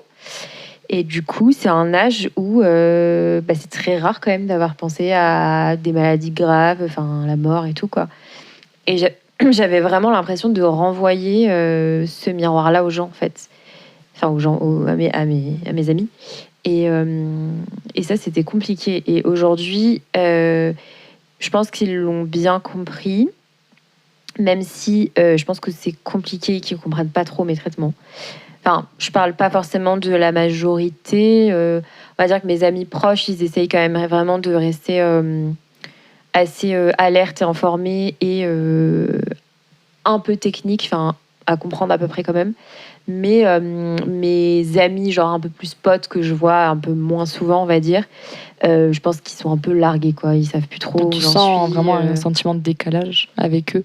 Ouais. tes configurations amicales, enfin, en tout cas les miennes, ont quand même évolué. Et c'est marrant parce que je me disais vachement, enfin j'entendais beaucoup le truc de la maladie, tu verras, tu vas perdre des gens et tout. Et moi je me disais un peu, ouais, j'ai quand même le même entourage depuis des années, je vois pas trop ce qui pourrait m'arriver. Et en fait, si, c'est vrai. Alors après, perdre, pas forcément, mais en tout cas, ça bouge. La relation évolue. Oui. Et c'est un truc sur lequel j'ai encore vachement de mal à m'adapter, à accepter. Ça me fait encore vachement souffrir, ça me prend beaucoup la tête, j'y pense beaucoup. Je suis pas trop dans un truc de je m'en fous, qui même me suivent, quoi. Ce serait plus simple si j'étais dans cette optique-là, mais je suis tout le temps dans une constante ok, j'essaye de m'adapter, ok, peut-être que ça se trouve, j'en parle trop, donc je vais essayer ci, ça. Et parfois, il faut que je me recadre parce que je me dis un peu, ouais, ok, ralenti, il faut aussi que tu penses avant tout à toi. Et en fait, malgré tout, c'est quand même aux autres de s'adapter à toi, en fait. Enfin, et après, j'ai aussi eu des bonnes surprises dans mes relations où il y a des personnes avec qui j'étais pas très proche forcément avant la maladie, avec qui je m'entendais bien, mais pour X ou Y raison, on n'était pas très proches. Et en fait, quand je suis tombée malade, qui ont été d'un soutien incroyable. Je pense notamment à une copine, je fais un petit big up à Juliette. On t'embrasse. Qui l'écoutera, c'est sûr. Qui, pour le coup, a été, qui est d'une intelligence émotionnelle exceptionnelle. Et alors que pour le coup, je pense qu'elle n'a pas tant que ça été confrontée à la maladie dans sa vie, dans son entourage et tout ça. Et qui a vraiment fait, je sais pas, plein d'efforts pour essayer d'être là de plein de façons différentes et qui continue encore à s'adapter aujourd'hui. Et c'est exceptionnel d'avoir un soutien comme ça. Mais oui, c'est super précieux, ouais. C'est génial. Donc, tu as aussi des belles surprises. Oui, bien sûr. Moi aussi, j'ai eu des gens comme ça quand même qui étaient effectivement très surprenants et techniques. Comme tu disais, qui sont renseignés, exactement. parfois même qui m'ont donné de l'info que moi je n'avais pas. Genre, j'ai vu qu'il y avait une étude sur ton traitement que tu prends, c'est bien ça ton traitement? Et tout. Oui, c'est ça. J'ai vu un reportage dessus. Voilà, des trucs comme ça. Et les amis très proches, effectivement, il y a un distinguo à faire entre les amis et les potes. Ouais. Effectivement, ça n'a rien à voir. Moi, quand je disais tout à l'heure les trucs l'espèce de truc d'être un peu saoulé par ah bon, mais quoi, c'est encore et tout. Évidemment, c'est pas les amis proches. Ouais. Qui te disent des trucs pareils. Les amis proches, eux, ils sont là dans le temps, ils sont au courant, ils savent ce qui se passe, ils connaissent à peu près tout. Mais voilà, il y a vraiment une différence entre amis et potes. Les potes, c'est plus compliqué. Parce qu'ils n'ont pas... sauf ceux qui deviennent tes amis. Comme, il peut y avoir des révélations, mais sinon, les potes... Oui, eux, ils sont là, sens ils gravitent. Le sujet, bon voilà, on a fait, ça y est, il faut passer à autre chose, il faut tourner la page. Et en fait, la page, elle se tourne pas. En plus, moi, j'ai souvent aussi ce questionnement et toutes les personnes qui s'engagent, que ce soit même dans les DU, Passion Partenaire, etc., ou les assos, et les personnes qui sont malades chroniques, souvent, s'engagent. Et on leur dit, mais tu vas en plus faire ça déjà. Tu es malade depuis tant d'années. En plus, tu vas à l'hôpital toutes les 3 semaines. En plus, tu as des traitements à la maison. Et en plus, tu as cette vie associative où tu fais cette formation, tu baignes dans la maladie, tu as ce militantisme, cet engagement. Mais c'est trop, quoi. Il n'y a que le cancer dans ta vie, partout, tout le temps. Mais c'est trop. Et en fait, ils le disent en s'inquiétant pour toi. Mais quelque part aussi en deuxième lecture, en sous-titre, moi j'entends, peut-être à tort, mais moi j'entends tu nous saoules avec ton cancer, quoi. Pas avec ton cancer, avec le cancer. C'est pas le mien spécifiquement le problème, c'est plutôt le sujet du cancer. Et donc tu disais que des fois tu t'as la date en disant est-ce que j'en parle trop, est-ce que pas assez, etc. Moi, c'est un petit peu pareil aussi, mais plus sur le côté vie associative. C'est-à-dire que des fois, je ne sais pas si je saoule les gens à force de beaucoup parler de ce sujet, mais parce que ça me passionne et parce que quoi qu'il en soit, c'est ma vie. C'est super compliqué et c'est vrai que aussi vous êtes confrontés à d'autres filles qui n'ont pas forcément de cancer métastatique et donc du coup vous entendez beaucoup parler de rémission et de personnes du coup qui finissent leur parcours de soins, ce qui est une très bonne chose évidemment, mais du coup vous, comment est-ce que vous vous sentez aussi par rapport à ça? Non, moi je ressens beaucoup de joie à chaque fois quand on annonce des rémissions, des guérisons, c'est toujours libérateur, au contraire c'est des bouffées d'air. Et par contre, j'ai ressenti déjà la gêne, mais de l'autre côté. Pas de mon côté à moi. Moi, au contraire, ça me rendait plutôt joyeuse. Mais je voyais la personne qui me disait je suis en rémission. Désolée, pas toi. Enfin, un truc comme ça.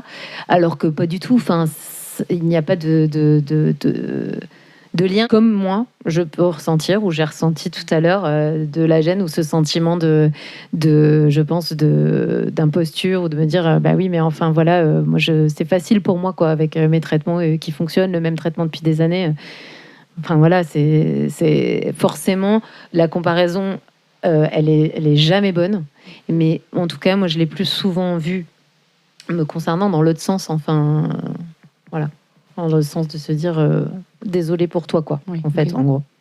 Est-ce que vous avez aussi ressenti, par exemple, donc, quand il y a des annonces de rémission, ou pas forcément, ou quoi, ou juste quand vous parlez du coup à des personnes qui sont dans des phases de cancer plutôt localisées, entre guillemets, on va dire, est-ce que vous avez des fois des patientes ou des personnes, en tout cas, qui vous font ressentir qu'elles ont peur de la récidive même métastatique? Enfin, je sais que dans mon cas, quand j'ai récidivé, je sais que ça a été beaucoup... j'ai été un peu plus vue comme le cas dans lequel je voudrais jamais être. Et du coup, est-ce que par moment vous avez un peu ce sentiment-là quand vous discutez avec d'autres personnes atteintes de cancer, ou pas forcément?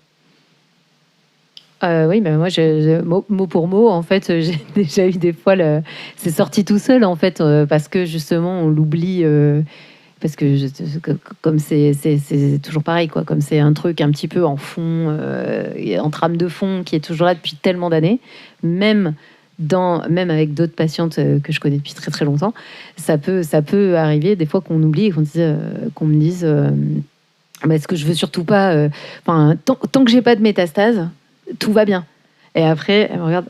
Non, mais t'inquiète, pas toi, ça va. Mais c'est absolument pas mal intentionné et même pas maladroit. C'est juste que en fait, on l'oublie du fait que j'ai quand même une pathologie qui est stabilisée. Donc ça, voilà. Je pense que si j'avais plus d'actualité et tout, ça ne se serait pas produit, parce que j'aurais probablement discuté. Je ne réponds plus à ce traitement-là. Cette situation n'aurait pas pu se produire, je pense, dans le cas où la maladie serait plus active. Après, pourtant, tu vois, moi, ça m'est arrivé. Ça t'est arrivé? Ouais. Ça m'est déjà arrivé. Mais pour le coup, de la maladresse, où c'était... Mais pas une amie proche? Non. C'était plus dans le cadre de rencontres avec d'autres patientes. Mais c'est vrai que ça m'est arrivé, de... comme je le disais tout à l'heure, de sentir un peu la peur... dans les yeux, de d'autres patientes, que je représente un peu leur pire cauchemar, quoi. Et ça, c'est vrai que c'est compliqué, surtout que j'ai l'impression que dans la culture, que tu regardes des films ou quoi, souvent dans les films, quand il y a des malades, d'un coup, ils passent en stade de terminal et ils meurent, tu vois. Et il n'y a pas du tout de représentation de personnes qui vivent avec des maladies chroniques. D'autant plus, je pense, pour les patientes, on a tout ce truc-là dans la tête. Je pense à la base. Moi aussi, je l'avais avant de le vivre, je pense. Et du coup, forcément, ça effraie encore plus, quoi. Mais du coup, vous, tous les moments difficiles, quels qu'ils soient, sur tous les sujets qu'on a abordés, même s'ils sont très, très larges, qu'est-ce qui vous aide et qu'est-ce que vous aimeriez dire aux personnes des fois qui peuvent traverser ces moments par lesquels vous êtes passés? Moi, un conseil que je donnerais, c'est de pas, dans la mesure du possible, évidemment, quand on a la chance d'avoir un entourage qui demande, ne pas avoir peur de le solliciter, et aussi de confier des missions, parce que les gens sont heureux d'être utiles pour nous et d'avoir un rôle. En fait, si on le leur donne, mais il faut arriver à le définir. Et après, le rôle, il peut évoluer, parce qu'ils peuvent avoir un rôle très présent à un moment du parcours. Après, ils ont peut-être plus la possibilité technique, matérielle en termes de temps, etc., d'être autant présents. Mais du coup, ça va être d'une autre façon. Mais bon, voilà. En tout cas, s'entourer de ses proches. Si ses proches sont loin, etc., compter sur la solidarité aussi entre pairs, les assos et tout ça, je ne peux que encourager à ça, évidemment. Partout il y a des assos, et là je parle pas que pour la nôtre, quoi. Il y a des dizaines d'assos partout, qui sont des centaines même, qui peuvent être vraiment une force pour traverser tout ça. Donc moi, les conseils, c'est vraiment de se tourner vers les autres. En tout cas, moi, c'est ce qui m'a aidée. Yes, merci. Et toi, Diane, du coup? Arrêter de se comparer. Parce que ça, t'es toujours perdant en fait quand t'es dans une situation à ce point bouleversante. Parce que les autres, ils continuent leur vie et toi, t'es complètement stoppé dans le temps. Donc ça, c'est un travail sur le long terme. Hein. C'est pas facile, mais je pense qu'il faut vraiment réussir à retirer l'image qu'ont les autres sur soi. C'est très compliqué. Moi, je sens que j'ai vachement progressé par rapport au début, mais je continue. Et par exemple, moi, je sais qu'avant, j'osais pas trop faire des trucs toute seule, soit parce que c'est pas forcément hyper bien vu, soit parce que j'en avais un peu peur, je pense. Et aujourd'hui, en fait, j'ai identifié que c'était un truc qui me faisait énormément de bien. On va penser à soi-même et essayer de trouver ce qui fait du bien. Donc, on dit souvent de vivre dans l'instant présent et voilà, c'est une très très bonne chose à faire effectivement. Mais la vie, elle est quand même souvent tirée vers le futur et donc par les projets, par tout ce qu'on peut avoir envie de faire et prévoir du coup dans l'avenir. Donc voilà, maintenant la question c'est de savoir, maintenant on a parlé du coup du diagnostic, de comment vous vivez au quotidien dans la maladie et du coup dans cette dernière partie on va vraiment plus se focaliser sur vos projets et sur comment vous arrivez ou pas forcément à vous projeter. Est-ce que vous y arrivez plus ou moins, à quel niveau, que ce soit au niveau pro, perso, etc. Est-ce que c'est quelque chose d'évident entre guillemets?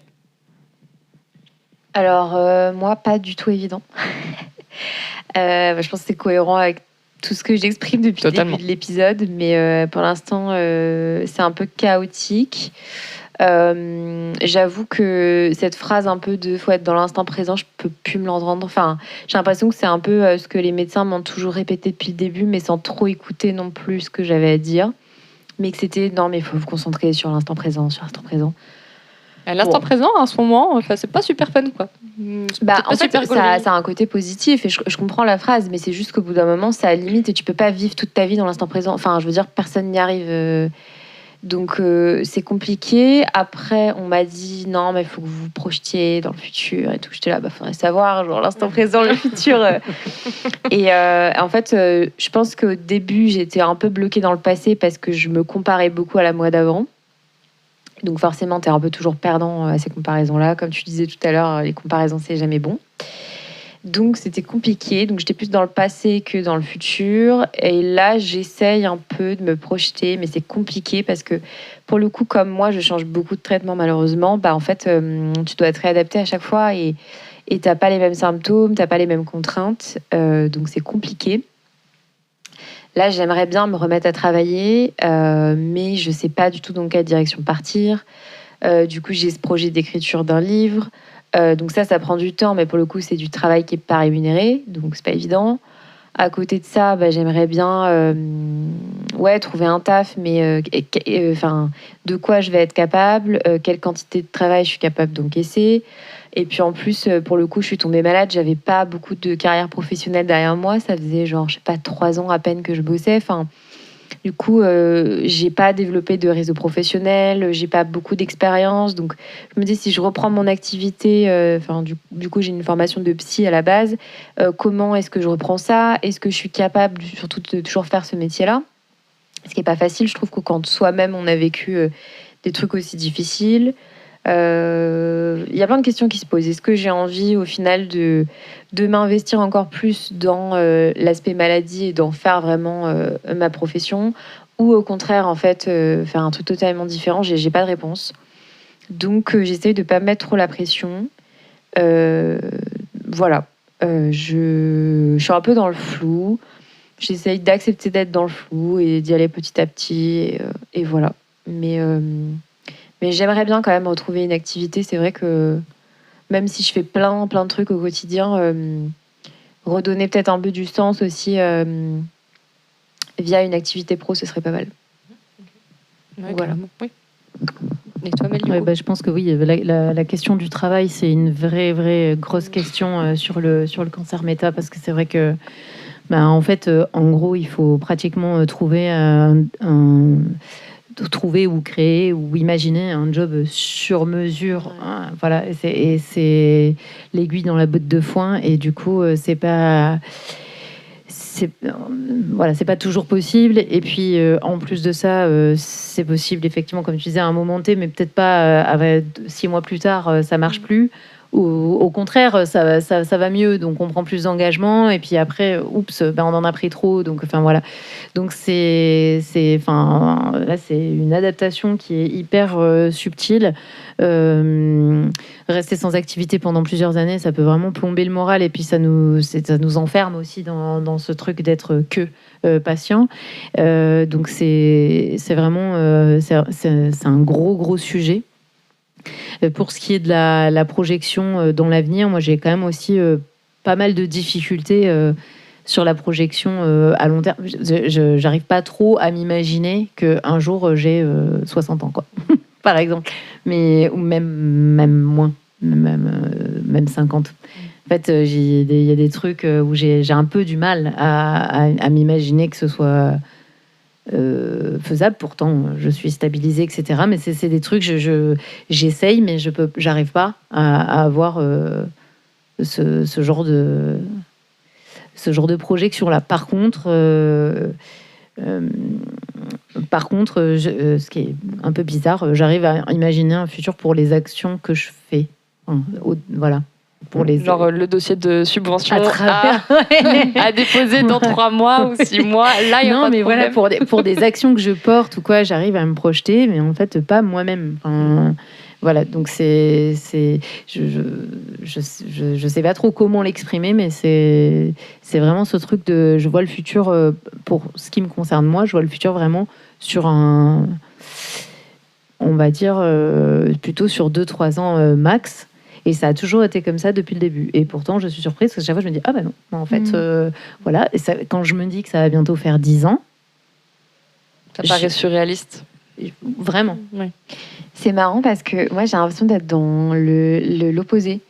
Je pense que c'est parce que je suis un peu dans le déni, mais genre, moi, je me vois très bien à 60 ans, tu vois. Alors que pourtant, j'ai du mal avec le court terme. C'est très bizarre. Ah bah tu vois, mais je pense que c'est parce que je me sens un peu, tu sais, avec sur un parcours avec plein d'embûches et du coup d'avoir plein d'incapacités et j'ai l'impression de ne pas arriver à me dépatouiller. Mais par contre, je m'imagine pépère à la retraite à 60 ans, quoi. Bah, let's go, mais grave. Mais ça, c'est parce que tu as déjà un état d'esprit de petite mamie, tu l'as dit. Mais c'est vrai. Avec tes petites pantoufles et puis j'ai hâte de la retraite, ton petit chat, mais grave. En fait, t'es déjà retraité, quoi, en fait. C'est ça. Fast life. Ma description, c'est j'aime le café et je déteste les gens qui n'aiment pas les chats. Il y avait un petit signe. C'est clair. Oh la vache. Mais c'est bien, enfin, voilà. C'est chacune a son truc, quoi, pour... Enfin, c'est trop bien, en fait, de se projeter... Enfin, peu importe, du coup, la manière dont on se projette et à quel point quoi. Le fait du cancer métastatique, c'est qu'aujourd'hui, voilà, on le disait, à l'heure à l'heure actuelle, du coup, de la recherche, ça ne se guérit pas. Donc, on peut le stabiliser, effectivement. Mais comment est-ce que vous l'avez accepté, vous, ce fait que ça ne puisse pas se guérir aujourd'hui? Est-ce que ça impacte aussi forcément votre projection dans l'avenir?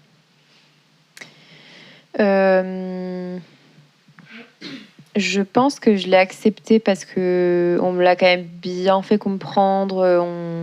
Je pense que c'est un truc qui est revenu plusieurs fois avec mes oncologues, toujours à ma demande à moi. C'est des questions qui sont revenues dans ma tête assez fréquemment et que j'ai posées donc au tout début du parcours et puis au bout de, je sais plus, peut-être 2 ans, la question est revenue, on en a reparlé et en fait, j'ai l'impression que je sais que je vais pas en guérir, que je serai toujours malade, mais j'ai espoir quand même de continuer à vivre tout en guérissant pas. Enfin, j'ai un peu accepté cet entre-deux qui est difficile à accepter, mais je me dis c'est mieux que rien.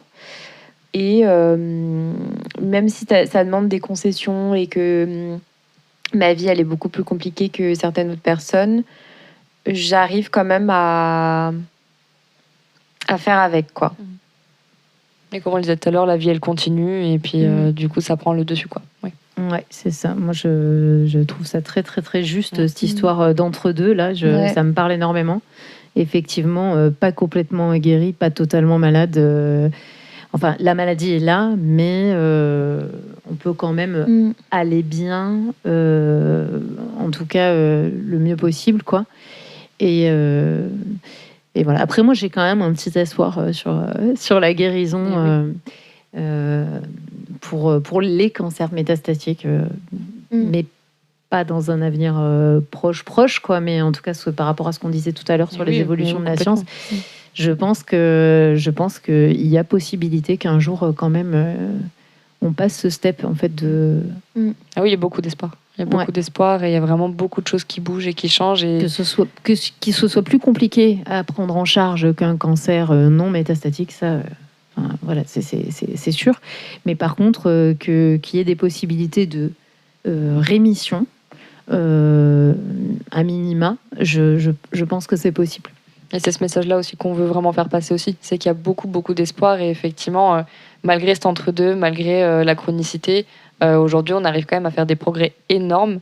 Et Inch'Allah, clairement, on trinquera à nouveau au jus de pomme quand ça arrivera. Et il y a toujours moyen de continuer à vivre malgré tout ça. Et c'est dans tout ce que vous avez dit auparavant sur le fait de s'accrocher à des petits moments qui vous font plaisir avec votre entourage ou avec vous-même. C'est vrai que ça aussi...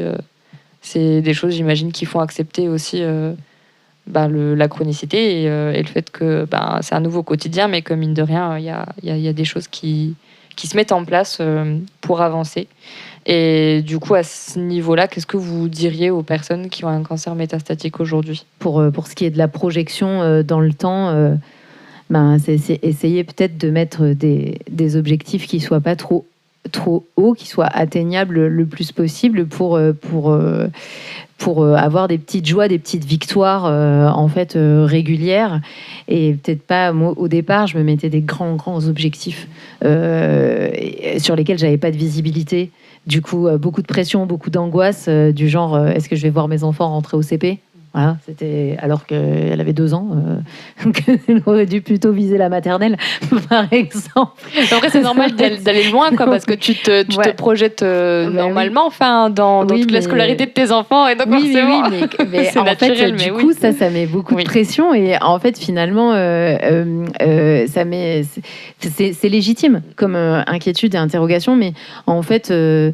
Des fois, il y a plus ce côté moment présent ou futur à court terme, etc. Je pense qu'il faut réenvisager, mais qu'effectivement, normalement, à 25, 30 ans, 35 ans, oui, tu es sur des projets au long cours, quoi. Tu as toute la vie devant toi, donc tu envisages ton avenir sans limite, en fait.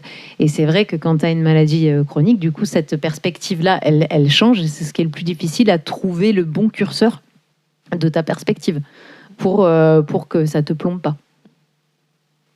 Yes, merci. Et toi, Diane, du coup je pense que je te rejoins aussi sur l'aspect ne pas se mettre des objectifs inatteignables. C'est frustrant parfois parce que parfois on a envie de rêver à des trucs et tout, mais je pense que c'est bien de mettre en place déjà des petits objectifs que tu arrives à atteindre petit à petit, puis ensuite tu augmentes un peu si tu en ressens les capacités, mais je pense que c'est ce qui fait avancer aussi. Et ça peut être des trucs tout simples, genre juste, je sais pas, déménager de son appart, même dans la même ville, mais je sais pas si ton environnement te convient plus ou je sais pas, moi, de te mettre à fond dans une passion que t'aimes bien et te dire, ok, je vais apprendre la photo, je vais faire ci, je vais faire ça. Ça peut être des trucs comme ça, assez simples. Et je dirais aussi se faire plaisir. Alors moi je sais que ça passe beaucoup par la bouffe. Il faut le dire, le gras c'est la vie. J'ai toujours bien aimé manger, mais d'autant plus maintenant je sais que c'est vraiment un truc qui est réconfortant pour moi et du coup je me fais grave plaisir. J'aime vraiment bien manger et voilà, ça peut être plein de trucs différents, mais se récompenser un peu. Je sais qu'il y a des gens qui se font des cadeaux, alors chimio et tout, des trucs comme ça. Ça peut être des étapes de parcours qui sont... Non, mais la personne en face de nous. C'est chouette aussi, par tu exemple. vas te faire ça. Carrément, oui. Tu as totalement raison. Genre, c'est une façon de se remercier aussi. Et je pense qu'on a tendance un peu parfois à oublier qu'on est des machines de guerre et qu'on fait des trucs de dingue quand même. Et en fait, on est tellement tête dans le guidon à avancer que on ne se rend pas toujours compte, alors que c'est quand même fou. Mais on a Et tout ainsi. le dernier truc que j'aimerais bien dire et qui est important, et en tout cas qui pour moi a vachement compté, c'est quand même le fait aujourd'hui d'avoir accès à des traitements vraiment de pointe. Et moi, c'est un truc qui m'a quand même vachement rassurée, parce que pour le coup, à chaque fois que j'ai fait une rechute, j'en ai quand même fait 3, il y a toujours une réponse derrière. Et on m'a toujours dit, il y en aura d'autres. Alors après, je sais que je suis dans un gros centre où ils proposent beaucoup d'essais cliniques. Je sais que c'est pas forcément le cas partout en France, et ça, il y a pas mal d'inégalités. Mais en tout cas, en France, on a quand même accès à des traitements, et ça continue d'évoluer. Il y en a des nouveaux. Enfin, celui que j'avais juste avant, il est sur le marché depuis très peu de temps. Enfin, vraiment, ça évalue beaucoup, et du coup, ça donne quand même de l'espoir. Et je pense que c'est important de se raccrocher à ça, parce que pour le coup, c'est quand même un truc concret et Moi, assez... je suis complètement d'accord. Et c'est aussi quelque chose que j'avais envie de dire, et peut-être Oui. Ouais. sur la fin de ce podcast, en tout cas, dire vraiment sur une note d'espoir pour les cancers métastatiques. C'est vrai que c'est cette évolution des traitements permanente, perpétuelle. On le voit constamment. Moi, je le vois à titre personnel et à titre associatif, les deux, qu'il y a tout le temps des nouveautés, des avancées qui sont assez spectaculaires. Je sais aussi que ça m'a marqué au fer rouge, cette phrase de mon oncologue qui m'avait dit au tout départ, au tout départ, dans la première année dans la deuxième partie. Ouais, la deuxième partie, mais dans ma première année de traitement, on va dire. Moi, de départ, c'est les 2 premières années. Donc, elle m'avait dit, mais en fait, un jour où je m'inquiétais de savoir, oui, mais quand même, les métastases, comment ça peut évoluer, etc. Et elle m'avait dit, honnêtement, il y a 20 ans, la situation dans laquelle vous avez été prise en charge au départ, on aurait été sur de l'accompagnement on soulage au max et on n'agit pas, quoi. En gros, il y a 20 ans. À peine il y a 20 ans, c'est pas si loin. Il y a 20 ans, hier en fait. C'est vraiment pas si loin. Et elle m'a dit, aujourd'hui, avec la typologie du cancer que j'ai, parce que c'est ça, attention, le mien, et je suis plutôt chanceuse, et c'est pour ça que les traitements fonctionnent bien depuis longtemps, c'est qu'il a une très bonne réponse à 2 éléments qui me permettent d'avoir accès à 2 traitements très efficaces. Et en tout cas, elle m'a dit, aujourd'hui, avec le type de cancer que vous avez, les avancées de la science et telles thérapies ciblées qui sont arrivées sur le marché, j'ai un bon espoir de vous stabiliser malgré le stade d'avancée de votre pathologie. Et il y a 20 ans, j'aurais eu aucun espoir. Donc, moi, je trouve que ça, du coup, de l'espoir. Enfin, sur le coup, mon mari, par exemple, trouvait ça c'était un peu hard. Mais en fait, non, moi, ça m'a donné vachement d'espoir, parce que je me suis dit, du coup, si je tiens avec ce traitement 20 ans, peut-être que dans 20 ans, ils vont trouver un nouveau qui va carrément me guérir, quoi. Totalement. Oui, complètement. S'il y a 20 ans, il n'y avait que dalle, et qu'aujourd'hui, il y a ça, qu'est-ce qu'il va y avoir dans 5 ans, dans 10 ans ou dans 20 ans? Pourquoi pas le guérir, finalement, ce cancer incurable? Et du coup, quels sont vos projets à vous aujourd'hui et dans le hasard futur plus ou moins proche? Dites-moi tout. Dites-nous tout. Allez. Alors, du coup, j'ai un projet d'écriture. J'écris un livre. Ça me fait un peu encore bizarre de le lire, parce que pour l'instant, il est un peu à l'état de bébé. De très petits bébés, mais j'aimerais bien développer vraiment ce projet. Je ne sais pas combien de temps ça va prendre. C'est un livre sur... en gros, si tu veux en parler. Ouais, carrément. Ce serait un livre donc plutôt autobiographique, mais mon objectif à travers ce livre, c'est de pouvoir raconter justement le parcours d'une jeune femme atteinte d'un cancer métastatique. Et en fait, l'objectif, c'est un peu de venir dire, en fait, qu'est-ce que c'est ce quotidien, comment vivent ces gens, parce que je m'inclus dans toutes ces personnes qui vivent avec des pathologies chroniques dont on ne parle pas. Et c'est un peu pour briser ces tabous-là, exprimer, je pense, peut-être des besoins qui ne sont pas satisfaits actuellement dans la société. Donc j'ai un aspect un peu analytique. J'ai pas, mon but, c'est pas juste de raconter ma vie. Enfin, je me dis, on s'en fout un peu de savoir ce que je fais. Enfin, voilà. C'est vraiment de pouvoir, à travers mes expériences et mes partages, dire quelque chose, quoi. Et du coup, c'est vrai que depuis le début de mon parcours, j'essaye d'observer beaucoup ce qui se passe quand je vais faire mes soins. Je réfléchis pas mal aux échanges. Enfin, j'ai toujours été dans cette posture un peu analytique. Je sais pas si c'est le fait d'avoir une formation de psy, mais c'est vrai que j'ai toujours été beaucoup dans l'observation et dans les questionnements, que ce soit dans mes lectures et tout. Et du coup, ça a fait un peu ce cheminement et je me suis dit, il faut que j'en fasse quelque chose. Donc j'espère que ça va donner quelque chose de chouette. Et en tout cas, ça me tient vraiment à cœur. Et puis après... je vais potentiellement déménager. Bon, c'est un peu petit truc, mais voilà, peut-être partir de Paris. Petit, bon, quand même. Ouais, non, c'est vrai. Et puis, après, professionnellement, j'aimerais bien trouver un peu ma voie. Je me dis déjà qu'un projet d'écriture, c'est en soi un projet professionnel. C'est juste que c'est un peu bancal au niveau stabilité financière, on va dire. Donc, c'est pas évident. Quand on sait que la maladie précarise énormément. Exactement. Plus, forcément. Et ouais, je suis en plein dedans, donc c'est compliqué. Et encore, j'ai de la chance d'avoir beaucoup d'aide de la part de mon entourage au niveau financier, mais c'est vrai que c'est une question qui se pose et du coup j'aimerais bien potentiellement trouver une activité, alors peut-être à mi-temps, mais qui me convienne dans un avenir plutôt proche, d'ici 1 ou 2 ans, ce serait quand même cool. Donc voilà. C'est super. Et puis j'aimerais bien voyager au Japon aussi. Oui. Voilà. Mais c'est trop cool, merci. Ouais. C'est des super beaux projets. Trop cool. Mais du coup, oui. Alors, moi, mes projets sont beaucoup... Le dossier Prévana. Placement de produit. Oups. Le dossier de subvention. Donc, moi, mes projets, ils sont quand même, donc, à titre personnel, beaucoup axés autour de mes enfants et de ma vie de maman. Donc voilà, un projet de voyage un peu plus long maintenant qu'il y a eu cette négo avec les traitements, non plus toutes les 3 semaines, mais toutes les 6 semaines. Donc on a quand même le projet de partir faire un petit tour de la Norvège en van pendant 2 mois. Oui. Voilà, donc ça serait c'est un des plus gros projets qui serait pour l'été 2025. Et après, en projet perso toujours, donc il y a aussi beaucoup la musique, parce que donc c'est toujours quelque chose qui m'anime depuis que j'ai 14 ans. Tu fais quoi comme instrument ou... Je chante et je fais de la guitare un petit peu pour m'accompagner, et je joue dans des groupes, quoi. Donc depuis longtemps, et donc complètement en amateur, mais c'est quelque chose qui me porte beaucoup et que j'ai repris depuis pas longtemps, parce que ça avait été complètement mis de côté avec l'arrivée de la maladie dans ma vie, etc.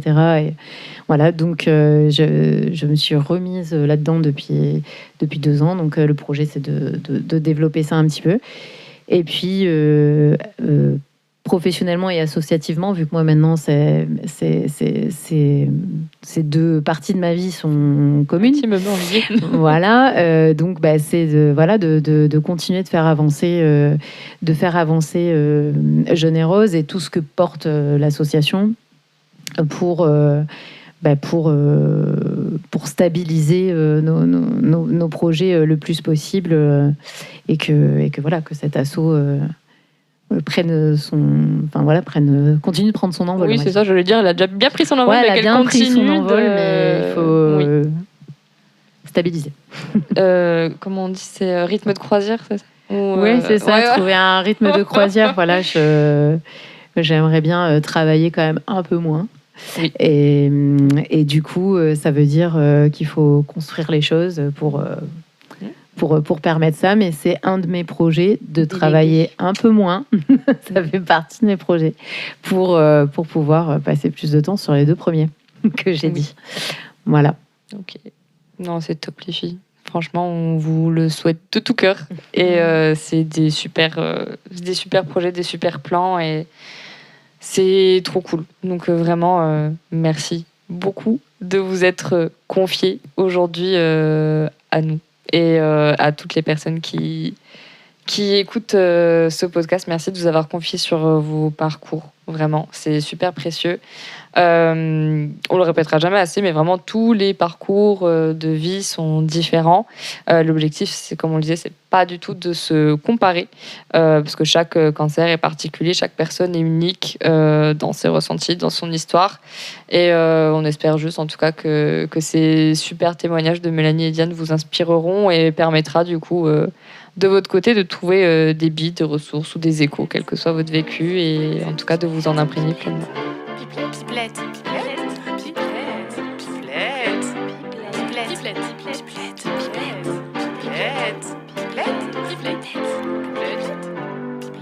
Pipelette.